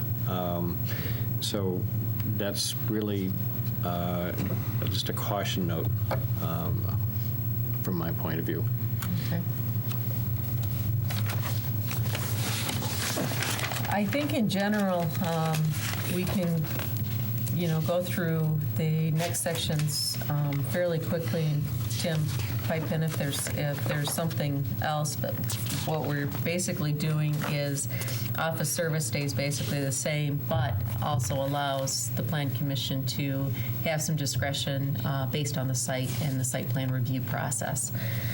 And then specifically when you're looking at vehicular access and those types of things, like you said, it's not so much as trying to stuff more on the property, but being able to assist with the design by adding some flexibility, increase and enhance the design would be better. Neighborhood business, I think what you'll see here throughout the rest of the ordinance are, again, new permitted uses, special land uses, clarifications to those, as well as some modifications to the setback requirements. Just a minor stupid note, technical. General business. 424 on general business. C2, standalone facilities and. And not associated. Right. Not associated, okay. I think you can just take that out. Not associated with the permitted principal use, okay? Can you refresh my memory on North Main Street is zoned neighborhood? Okay. That's what I thought. Neighborhood business. General business is basically Woodward Avenue. Woodward Avenue. That's what I thought. I just wanted to make sure I was right on that. Thank you. Yeah. Under the neighborhood business and general business, you'll see that the setback areas have changed. Basically, identifying that you don't need to have a 5-foot setback, but it's going to be, if you have a setback, that the Plan Commission can determine what that is going to be. Right now, the way that the language reads is that you can basically have, you can have a 5-foot setback or as determined by the Plan Commission or a greater setback. If you don't feel a setback is necessary, then we wanted to give you the ability to allow that to occur. Like on North Main Street. Right, right. Central Business District, again, clarifications to some of the language. The setbacks from one-family residential zone are 25 feet with or without an intervening alley or street. So that was changed to a certain degree, not a great deal, but it adds some clarity. We did not change the height of the building. within the central business district. We did make some clarifications, though, on residential dwelling units and what is permitted, with, especially within the downtown area, as a permitted use on the ground floor. What we didn't want to see was parking on the ground floor and residential above in the central business district. To the comment you just made, Marty, about not changing the height of the building, and I see we have, depending on the proposed building and its proximity to residential building, we have different heights permitted. And this is what we currently have today. It's our bell curve that we built in. Yes. Prior to this, we had just a flat limitation, did we not? 125 flat, wasn't it? I don't think it was that high. Oh, 105? 100 feet, it probably was what it was, if I'm remembering Yeah, correctly. but it was prior a to flat rate. 2001. It was a flat Substantial number. increase. But it was flat. You could do that right up to the perimeter. Right. Okay, well, I have great concerns about this. I guess I'm more a fan of the flat number, and that flat number be lower than the numbers we have here. And I may be the only one at this table that feels that way, but I'm more inclined to want a building height limitation in the central business district. As opposed to, depending to your proximity, it can be this high. I have concerns about buildings that are this high over a long-term period. Perhaps if you, maybe I'd feel more comfortable if you gave me some background about how we reached the bell curve, to Mr. Halleck's point. But in general, I'd be more likely to want to subscribe to a building height limitation. Okay. And if the old one was 100 feet, that's probably more generous than I would have been inclined to want to talk about. But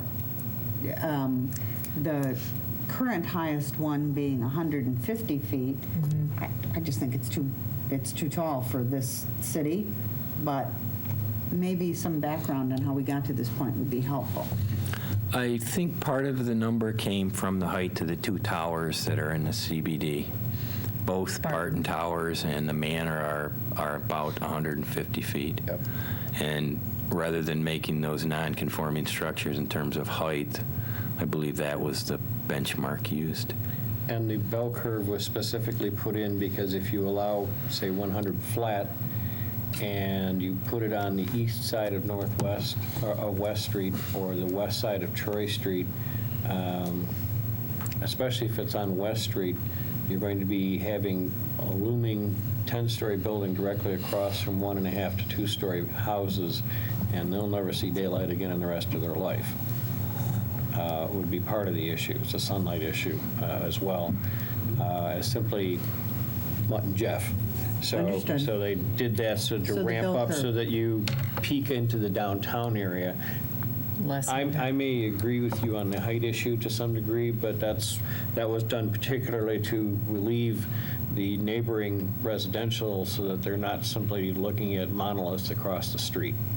Well, and that makes good sense from the standpoint of those proposed buildings that are in closest proximity to residential areas. I guess when you get in the heart of the CBD, I still do not want to have the height requirement that we have it, but I won't belabor the point if I'm the only one who feels that way, and we can move on. But I felt the need to express my desire to have a lower Yeah. height limitation. I'm in agreement, but I'm in agreement too, and I certainly don't like going over 150. I don't have a problem having two buildings, the Barton Towers and the Royal Oak Manor, being two non-conforming buildings, since they're pre-existing, they're grandfathered by law, and they have been built with a specific purpose, and they handle a different, their use is different. If we were building another similar use, that might be cause to consider a greater height. But from the standpoint of just, this is our limitation, anybody who wants to come in the heart of the city and build a 150-foot building can do so by law. That causes me great concern. The only issue I would bring up with making them non-conforming is a very ongoing issue on a daily basis if they're trying to refinance. the city, the administration cannot issue them a letter that they're in compliance with local ordinances. Therefore, they cannot, by law, rebuild those buildings without going back through approval, and that does impact their financing and on occasions. Not just of those two buildings, but of any of those. So putting the term nonconformity on a piece of property is not allowing them to replace that building. It's saying it's out of compliance and you couldn't put it back. And as And I a thi- side note, we now have approval for 3 buildings that are close to the height, 2 at 135, 1 at almost 150. Well, the fifth is 190 some feet. Yeah, no, I'm ignoring that. I was looking at the Freed property. Yeah, the Freed property is over the 100 feet. They're what, 135, 135, Right. and the corner one was supposed to be 150 at one point, although I think they lowered the They other one lowered down the- by, They lowered it down. but still, they're already in the ballpark range. And Right, well but those over aren't in the 100. CBD. They're So across the these street. Yeah, these that's provisions, true. We have those to do those that were done discussion. under a PUD. Right. So That that is a slightly different issue. that's not addressed under these provisions. And the 5th is just an anomaly. Well, that got a blessing, so. Yes. It got a 5-4 blessing. But it is way over the height of what we even The this. sky lofts, I believe, is about 95, 97 And feet. Washington Square, I think, is 86. Give or Right. take a few. That gives you perspective. Well, having already stated my objection. I know, I'm for- just- For my money, 100 feet is plenty for any building anywhere in town. Recognizing that we do have those that are over it, and I don't see the need to rebuild either of those 2 buildings. That would be, I mean, that's about as obscure as the point I brought up a little while ago about the 2 garages. So, I mean, if it did need to be done, Well, I'm not saying rebuilding. Just recently, there was a request to refinance the building, take a mortgage out on it, and have financial issues to change ownership and do a mortgage on it. It's not just the idea of rebuilding. It's the request of the lender to have verification and assurance that if it did burn down, they could put it back, or if something, and they will not get that. If Is we there some way don't, that they can be It's happened on a lot. overlay? Well, there may be a way to address the issue in terms of if you want to limit it to 100 feet, we can change the provision to 100 feet and simply address it as a special land use above that. And which would be an approval but at to that just point. take the provision out has some consequences. Yeah. And I only brought it up because that's where the 150 feet came from, was for those 2 buildings. well, and I see your point, if someone wants to refinance and they need to be a conforming building, and I certainly don't want to throw a monkey wrench into those works, but I guess this is a bigger picture item from my perspective. It requires more manpower in the fire department. We have to have different apparatus, and to have a zoning law that allows us to erect 150-foot buildings because of their location, to me, just doesn't make any long-term sense. I don't think it's in keeping with the character of this city either. I don't have any issue with knocking it down to 100 feet. We're going to need to make some allowances for the other ones that are there. Well, That's all. Mayor Ellison, may I ask your thoughts on that? I'm comfortable with the way the ordinance is written. I think it gives us enough flexibility to allow the unforeseen project that comes into town to look at it, but that's my opinion. May I ask a preposition question? The proposed text reads, "All buildings or portions of buildings," for example, "less than 100 feet of a residentially zoned parcel." Do we mean less than 100 feet from? From, yeah, located. Oh, like I read these like 4 times trying to figure out what the devil that meant. Do we want to substitute, and I don't mean to play wordsmithing questions here, but wouldn't "from" instead of in those 4 paragraphs communicate better what we're trying to say? Take a look Yeah, at that's that. fine. Yeah, I don't know that I have a problem with it. That's existing language, so.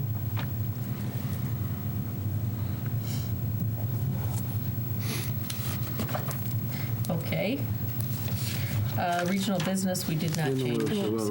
So how did we, Oh, I haven't heard a consensus on that yet. I've heard 3 people say they want it at 100, and I've heard myself say I like it the way it is, and I'm kind of, quite frankly, in the middle of, I would not really object to something being a bit taller than Skylofts, a bit taller than the Washington Square. I'd be honest with you, kind of split it in the difference and say about 125, which would allow you another couple of stories up over the top of one of those, but is not, would not in and of itself project off into Space Needle format, because we'd have a number of buildings that are in that range already.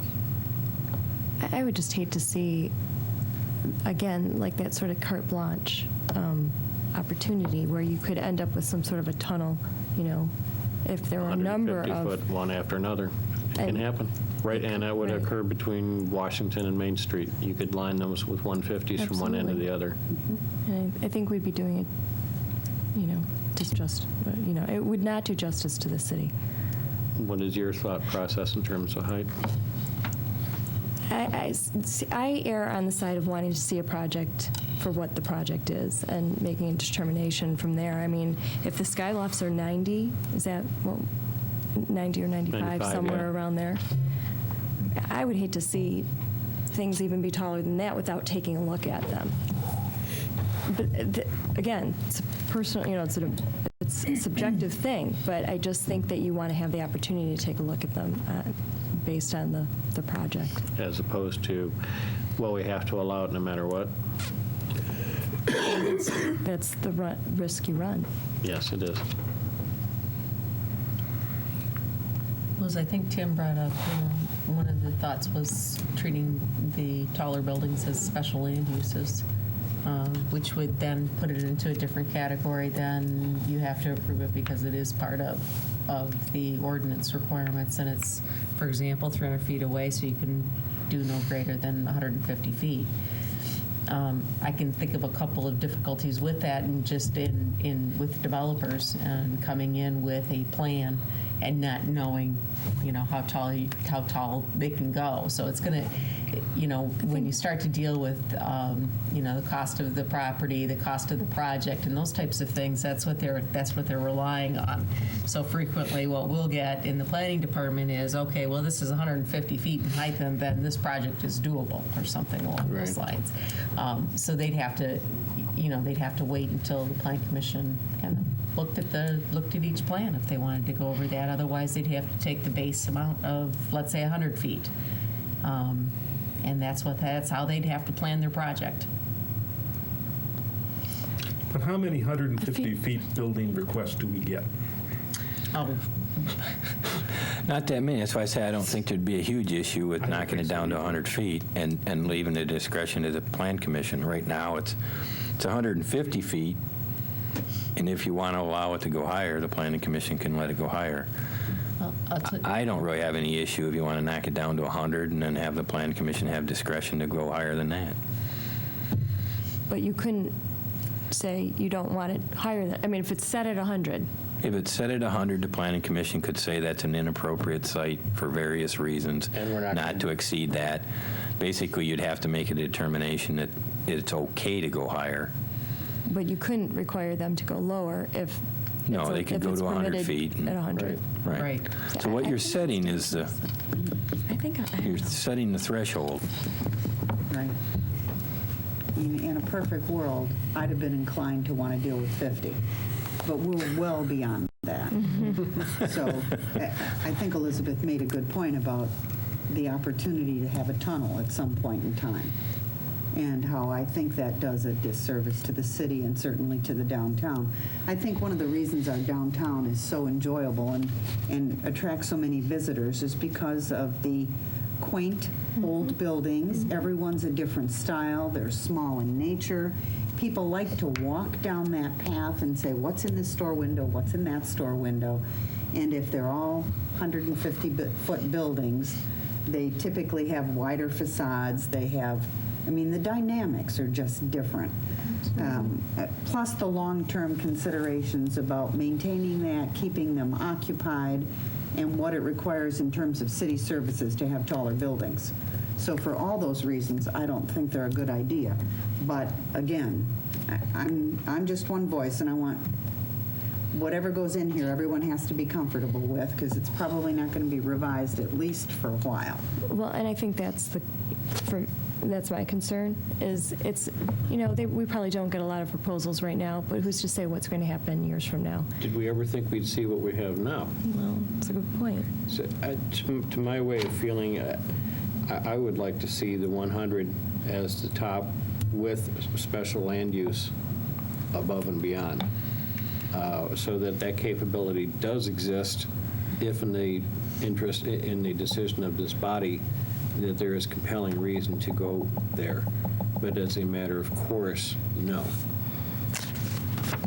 I'm sorry, how does that affect the existing taller buildings? I mean, they're still in the same dilemma that Tim described? Well, I think where we would address it would be under the special land use approval and grant them a special land use Gotcha. permit. Okay. And the PUD is a separate issue because Right. it's all its own entity and it doesn't come under this. So, okay.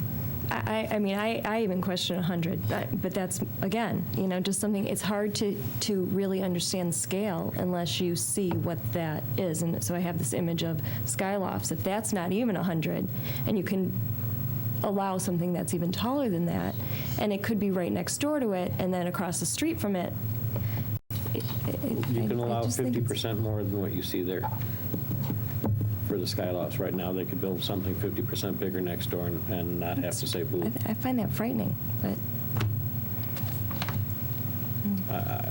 I would be in favor of the 100 with anything above being special land use. Yeah, I think I would concur. Although I think the impact on the streetscape, I mean, if somebody took half a block on Main Street and tore down the 2-story buildings and built a 100-story building, what they do at the street level is what people sense. But, I mean, nevertheless, I'm inclined to go along with the 100 feet. It's street level, but it's also, sunshine. You're walking down the street, and if you're sitting at Mr. B's or one of those sidewalk cafes, you want to sit in the sun. You don't want to sit in the shadow the entire time that you're there. I mean, I guess this has a long-term impact, and that's, It's the unknown. that's right. How about this side of the table? Yeah, let me chime in. Actually, I think the bell curve approach, as you described it, does work. I think provisions A, B, and C underneath this particular provision are appropriate. Yes. I could be talked into perhaps compromising at 125 feet on provision D. I don't really think we should, I don't really have a huge issue with 150 feet, but I can certainly understand if we want to drop back a little bit so we have a little more discretion at this table, coming up with a compromise so that we do leave potential builders with the understanding of what we're trying to achieve downtown and how we want the massing of the buildings as they relate to various parts of downtown to be. So by that reasoning, I do think that the height in the D should exceed the height in the C by how much I'm willing to negotiate. Mr. Anderson. I'm happy with the language the way it is. If you're downtown, whether you're talking about 100 feet or 150 feet, when you're there, you can't perceive it. You can perceive it when you're 2 miles away, you can see it, or a mile away, but when you're actually there, the individual cannot perceive it. There's about 100 feet and 150 feet when you're right at that point. Not if, I think if it's one building, you can't, but I think if it's multiple buildings, you create a different effect. But like I say, we're not there yet, and we're making decisions based on the here and now and what we see happening and the input we're getting. We're not getting a lot of demand for 150 feet buildings. Nor do I see we're going to, certainly in the foreseeable economic market, which probably means in the next 10 years. By that time, these plans may be all revised anyway. Just like a new master plan will probably be written 10 years from now. I think maybe to expedite this a little bit, because I think we can go here for a lengthy time round and round. I'm going to throw out 3 numbers just to get a sense of what people are interested in. Who is interested in a 100-foot maximum in the downtown area? who would be interested in 125? I can live with I can live with 125. Okay. Who's insisting on 150? Gender thing. Okay. Peanut gallery is spoken. No, How did she his he's fault? just giggling. That's I mean, the 120. 112 and a half, huh? I mean, let's step back a little bit. If we've got the ability, if the planning commission has got the ability to look at a particular plan, site plan, and raise that maximum. If it's at 100, if it's at 100 foot, and we can look at it, we've got this special project, it's 150 foot, we all love it, and we've got the ability to do it, then, I mean, I'm fine with that too. I think 100 foot may be limiting us. I mean, 125. I mean, either way. But as long as we've got the ability under some process that we don't lose a special project. I mean, and then that's my concern is we get something in here that is really great, but doesn't fit into 100-foot confines, and we lose it to somebody down the street. I think we're walking backwards then. Well, so don't you have the ability, though, to allow for, I mean, at that point? I mean, if a special project came in. If it were, In a practical sense, yes. But if we've got a 100-foot maximum, Right. and then we see a 150-foot They wouldn't even come to project. see us in the first place. Well, yeah, that's one point. But if we've got a 100-foot maximum, and then we all have this project, and we approve another 50 foot on it, that's a big step, and we've got to live with that decision. I've been living for the past 4 years with a decision to make a project 190 foot. And you know, it made all the sense at the time, and I still go along with the decision. But, you know, people don't like it, and you hear about it. And so I'm just saying, if we've got 125 foot maximum, and you know we want to go over that, it's just It's 2.5 stories at that point, as it's opposed to it's a 5 different stories. ratio to deal with, and Clyde made a good point that you know A needs to be smaller, or B needs to be bigger than A, and C needs to be bigger than B, and D needs to be bigger than C. So I could live with 125 as long as we have the ability to go further. I'm a little hesitant to roll that D back to 100 foot. That's basically where I'm at. If we were a few years back, I would have been quite happy to say 100 and we're done. Time has marched on, and we've already rolled past that point. So at this point, I'm thinking that we need to come up with a little bit medium point that is acknowledging reality as it is now, as opposed to where we were a few years ago when nothing was anywhere near that tall. If all we still had was the Washington Square building and it was 100, well, then that would have been fine. But we now have 4 buildings approved, however they got there, that are significantly taller than that. And at that point, I'm looking for a middle ground, but the ability to do what we need to do. And even looking at the way we've got it right now, except for item D, I mean, we're rolling up 25 foot at a time. We go from 50 to 75, 75 to 100, and then all of a sudden we jump to 150. I mean, a natural It's a big progression jump. to make it 125, and I'm perfectly happy with that. It makes sense on paper. It gives us flexibility. You know, It's more coherent in terms of a curve, as opposed to a curve and a spike, which is really what that is now. Well, I guess I'm willing to live with the change at 125 feet, knowing that we always have the ability to make discretionary decisions. And it's better than leaving it at 150 from where I'm sitting, regardless of what I'd rather see. I think one of the things I look at it too is at 150, where if somebody wants to go over, it becomes 180, 190. Here we go again. If we're 125, no, just looking at it proportionally, if it's 125 and we go over, then it tops out at 150, which is 4 stories shorter. That's a significant difference. Well, and I wasn't looking at this as a bargaining position. But it is overall, in terms of how things go, it is, if we do decide to use that discretion, I think the body in the future with different members would be far less likely to jump to 180, 190, as opposed to maybe they jump to 140 or 150, which is significantly lower, even if they went way beyond, is significantly smaller than we're looking at as an actual maximum right at the moment. I think that's a very valid point that you bring up. And if, a few years ago, if that 150 had been 125, to stretch it to 185 or something, Would not have happened. It probably would not have happened. So it's a proportion thing, and we're not always going to be here. Other people will be here. So I think from that point of view, if somebody wants to jump the fence a little bit, it would be limiting without tying our hands so badly that, because one of the things too is when those first properties went in, some of that property cost $1 million or $2 million. That same property now costs $6 million. That's an asking price for a city block downtown right at the moment. $6 million.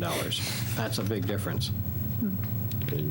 And that cost impacts the cost. And I'm not saying we have to enable people to be able to come in here and do whatever they want. On the other hand, if you make it impossible to do it because their initial cost is so high that there's absolutely no way that they can come out with the, quote, reasonable return, which they're never going to discuss whether it's reasonable or not because that's in the eye of the beholder. But if they don't feel it's reasonable, you'll never see anything ever again. Because simply removing a current building and replacing it with another building that size is not going to happen, ever, because it's too expensive. So you're static at that point. So unless you have something where you have some kind of price point, a trade-off between affordability and making economic sense, you're static forever. And I'm not convinced that's a good way to go. So that's why I kind of believe we have to allow something, but I just don't want it to be out of sight. So who's interested on overall, let's try that again, Ladies. is All right, at 125. I'll cave. I mean, I'm not passionate about this, and certainly, there are people at this table with more experience than I. So, sorry, gals, Yeah. I'm going up to 125 here. Well, I already have. Okay, Yeah. all right. That leaves me. No pressure. We don't need, I believe it. it's No. then that we change that to 125. Okay. I noted my objection on my desire. But I'll go with it. Thank you. Okay, again, regional business, same type of thing. Dealing with the setbacks, basically the same language as what we've seen in the other sections in neighborhood business and general business. I would just point out on that, this district is pretty much restricted to the south end of town, the Woodward 696 site, so it's not used anywhere else. We have a few years before you have to worry about it. It's been 20 so far, or 26, so yeah, I think so.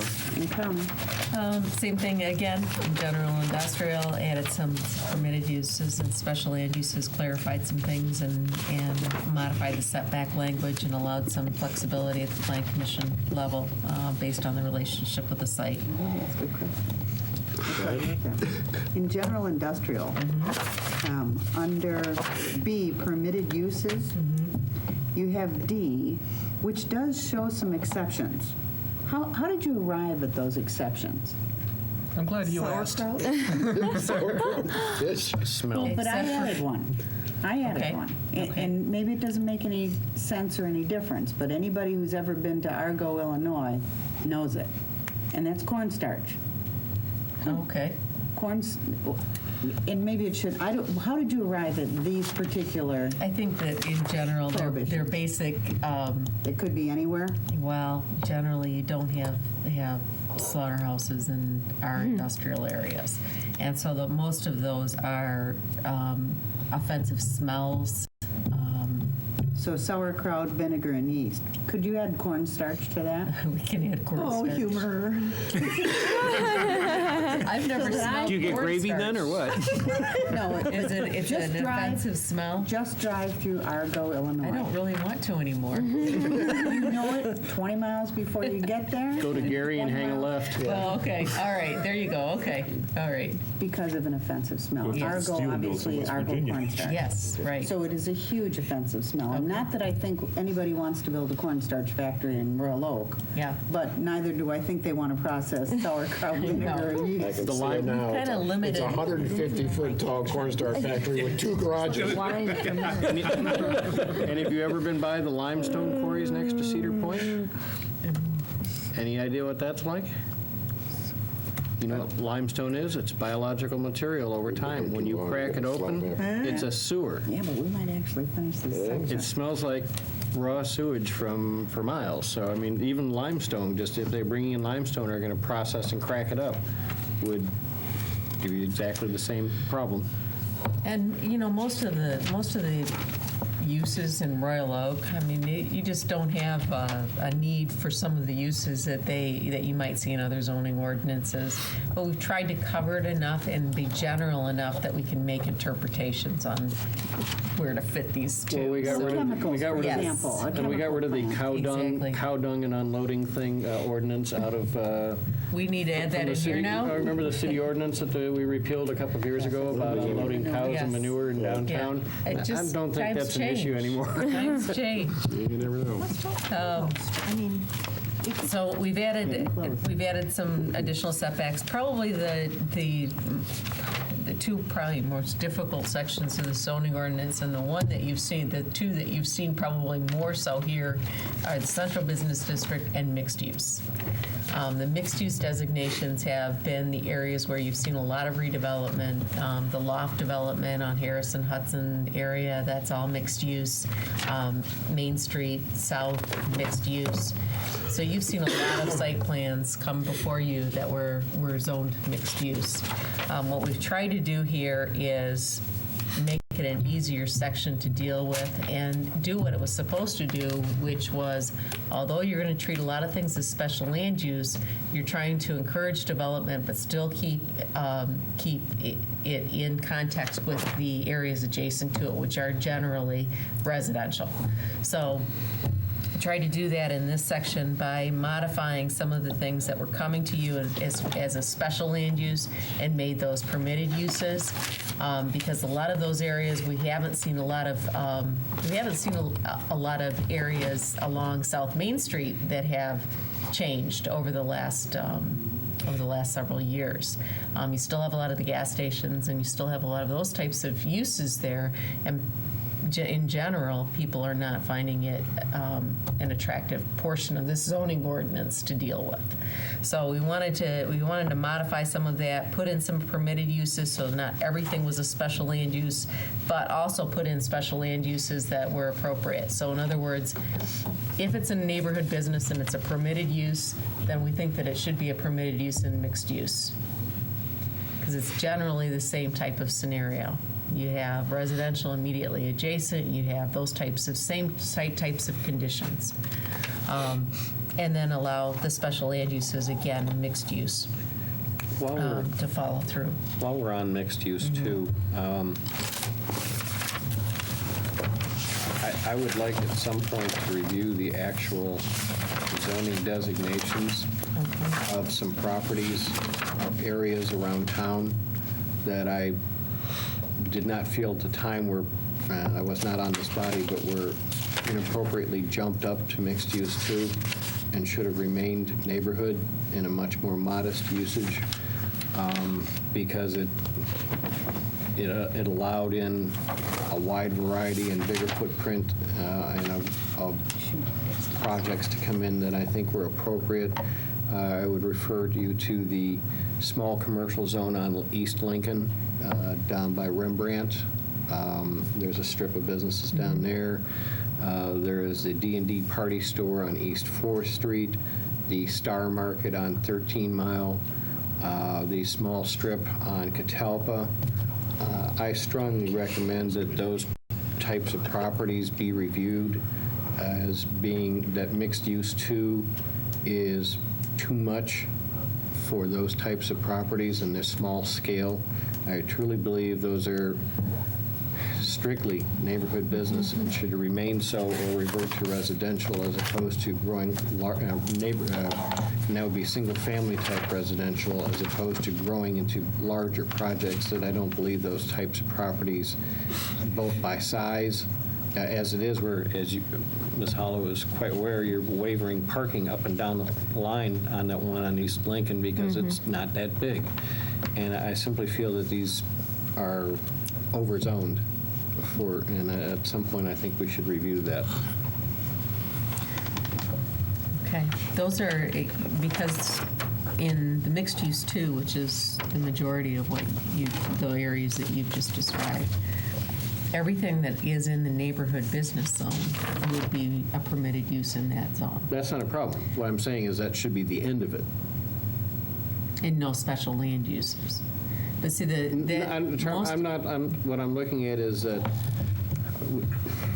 going in and putting in a larger scale development okay, is inappropriate. It's not, it's the wrong type of surroundings for that. It's too tight, it's too confined, the areas are too small, and they're just simply, it's turning a cat into a lion, and it's not. It's still a cat. And I just feel that they were overzoned. I think they were appropriately zoned as they were previously in the previous ordinance and in the previous zoning designations. okay. I don't know if anybody else has any thoughts along that. I do know that you've seen the East Lincoln one over and over again. Everything comes in has to have all kinds of waivers and variants as it is. To make it more and bigger just seems kind of silly to me. I don't know if anybody else wants to weigh in on that. I only bring it up because of this mixed 2 use. Use 2 is what those were designated as. See, one of the things, I think one of the variances, and Elizabeth, you can correct me if I'm wrong, but on Lincoln, it's been parking. And it's been the 10% open space requirement, Right. which is, somewhat ridiculous when 'Cause you're they're right up trying. to the sidewalk. Yeah, right, when you're right up to the sidewalk. And so that I don't think would change except for the 10% open space requirement, which has been. What I'm looking, though, from is here. somebody coming in and saying, Like- okay, that's gone, and here comes a mixed use 2, and we're going to put in, under the mixed use 2, something larger in scale, which they could come in and ask for. And I think that the thing I'm trying to get to is I think you could do that under the neighborhood business zone, though, as well. It would be the same requirements. What happens in the mixed use is you end up with the same special land uses, but you end up with permitted uses too. So maybe you're that's saying something we roll need back to to look neighborhood at. business as opposed to mixed use 1. Doesn't change anything for you. Wouldn't Mixed that- use 1 would just allow, based on this proposal, would just allow permitted uses that are in the office service zone. So maybe what you're saying is instead of mixed use 2, it should be really mixed use 1, but I'm still not sure that that gets you to what you're suggesting. My concern is just, He's looking to protect what they've got right now. right, Somehow, so we have a zoning ordinance that we want those areas, as he described, Right. to remain consistent with what they're at. And so what is the best zoning classification for those areas? If it's neighborhood business for that entire Yeah. block, Something else. then that's what it is. One But- thing that the mixed use did was it put everything in as a special land use. Everything, except for one-family residential homes. Everything else So was that a everything would special have to land come, no use. matter what they did in there, it'd have to come in front of That's us. and that's exactly And we have what's the happened. ability, yea or nay. Yeah. and you have disconnected a little bit of the sequential land uses that caused us some problems where this one rolled into that one, and that one rolled into that one, and that one rolled into that one. By the time we got to the next use 2, it encompassed everything, except Woodward and industrial. And that was a problem for us that I would like to avoid in the future as well. Okay, because the way that it's drafted right now, it would allow those as a permitted use instead of a special land use. So what I'm hearing you say is that you'd rather have it all as a special land use than mixed use 1 and 2.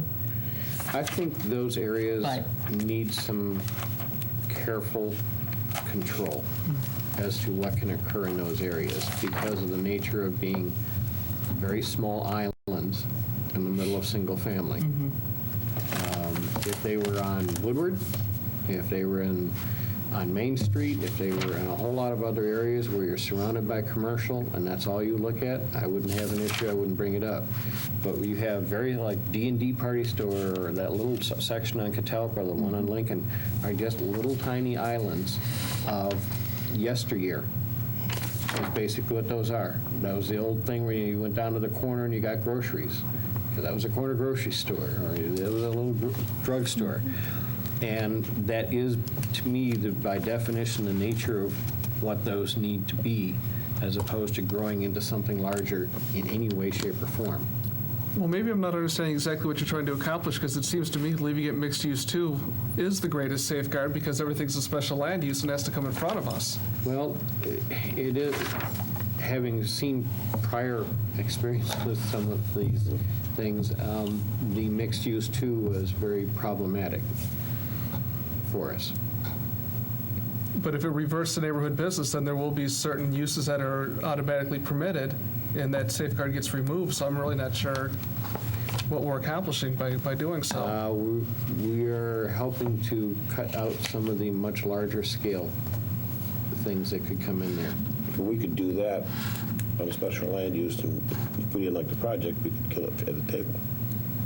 Yeah, I'm just thinking back to past history. Well, I know, what you're getting at is it's all dependent on who's sitting at this table. And you're looking for some kind of ironclad protection. I'm looking for something that's a little bit more firm, both for the surrounding areas, basically, so that they don't wake up one day and go, "You're doing what over there?"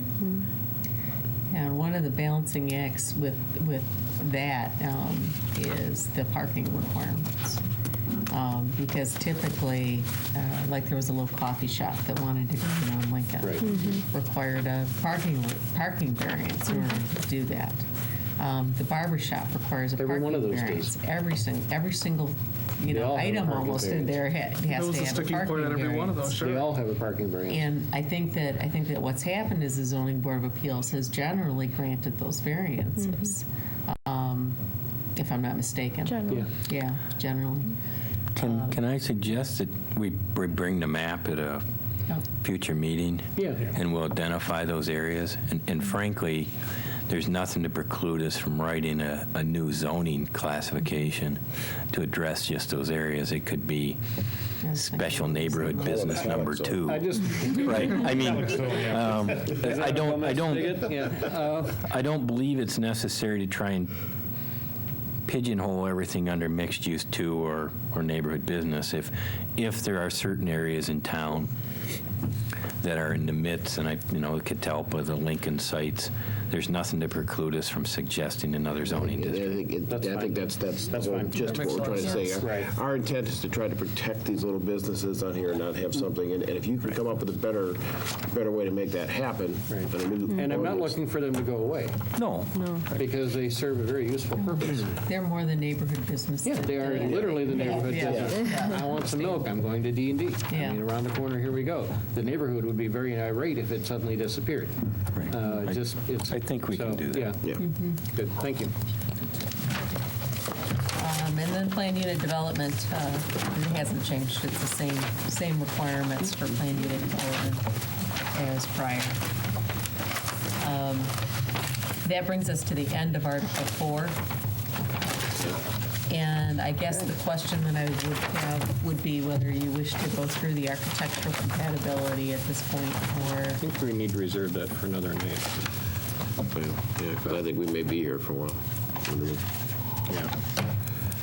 what I would ask then is if you don't have this document, which was December 8th, 2006, let me know and I'll make a copy for you. I wasn't able to find the extras that we have in the office right now. I'm going to but ask you to send me a copy right now. I probably Okay. have it, but you could probably send it faster than I can find No it. problem. Anybody? Okay. Can we get this on the agenda for next It's month? neighborhood design. As and an item by itself? Yeah, it presented 3 options. Oh, I still got Yeah. All right, Okay. and then there was all of these things to go Yes. with it from earlier in the year. Right. And the big one, Core Douglas had to do, or Joe, whichever.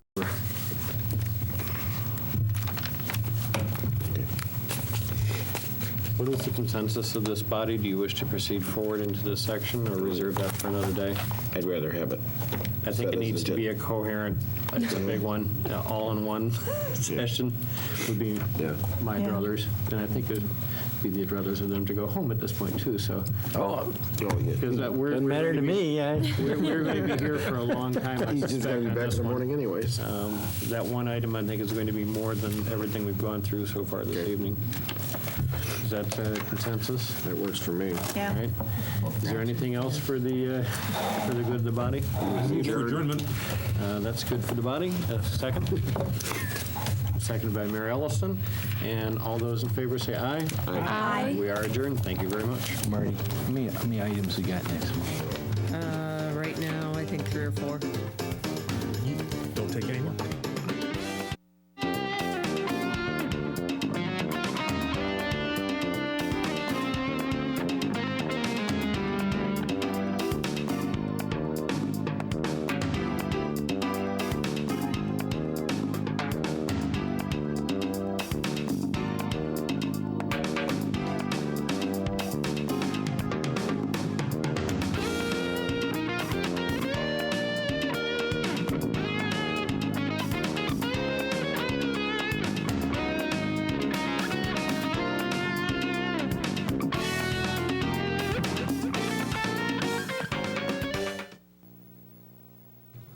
Life is difficult and stressful on homeless cats and dogs. With no one to feed and care for them, many of these strays find that fending for themselves means eating trash, developing diseases, and becoming territorial. Then they become a danger to everyone. In many cases, death is the result. The Royal Oak Animal Shelter is here to assist these defenseless animals.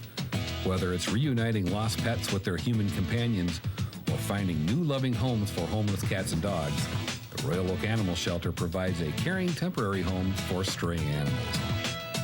Here are current residents looking for new loving homes.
Stop by the Royal Oak Animal Shelter and meet your new family member today.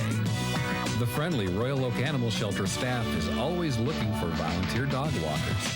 Volunteer forms are available at the shelter and the Royal Oak Police Station.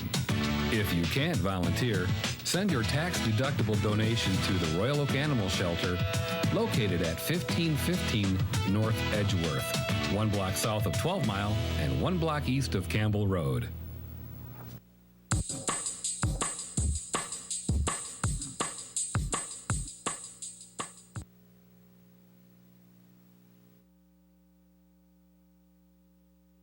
Find your way the easy way. Learn more at TomTom.com. And now for the bonus round. What is the molecular number of tapioca pudding? 32. Correct. If today is yesterday's tomorrow, what is Sunday? Slightly overcast. Correct. About how many movies has Netflix delivered so far?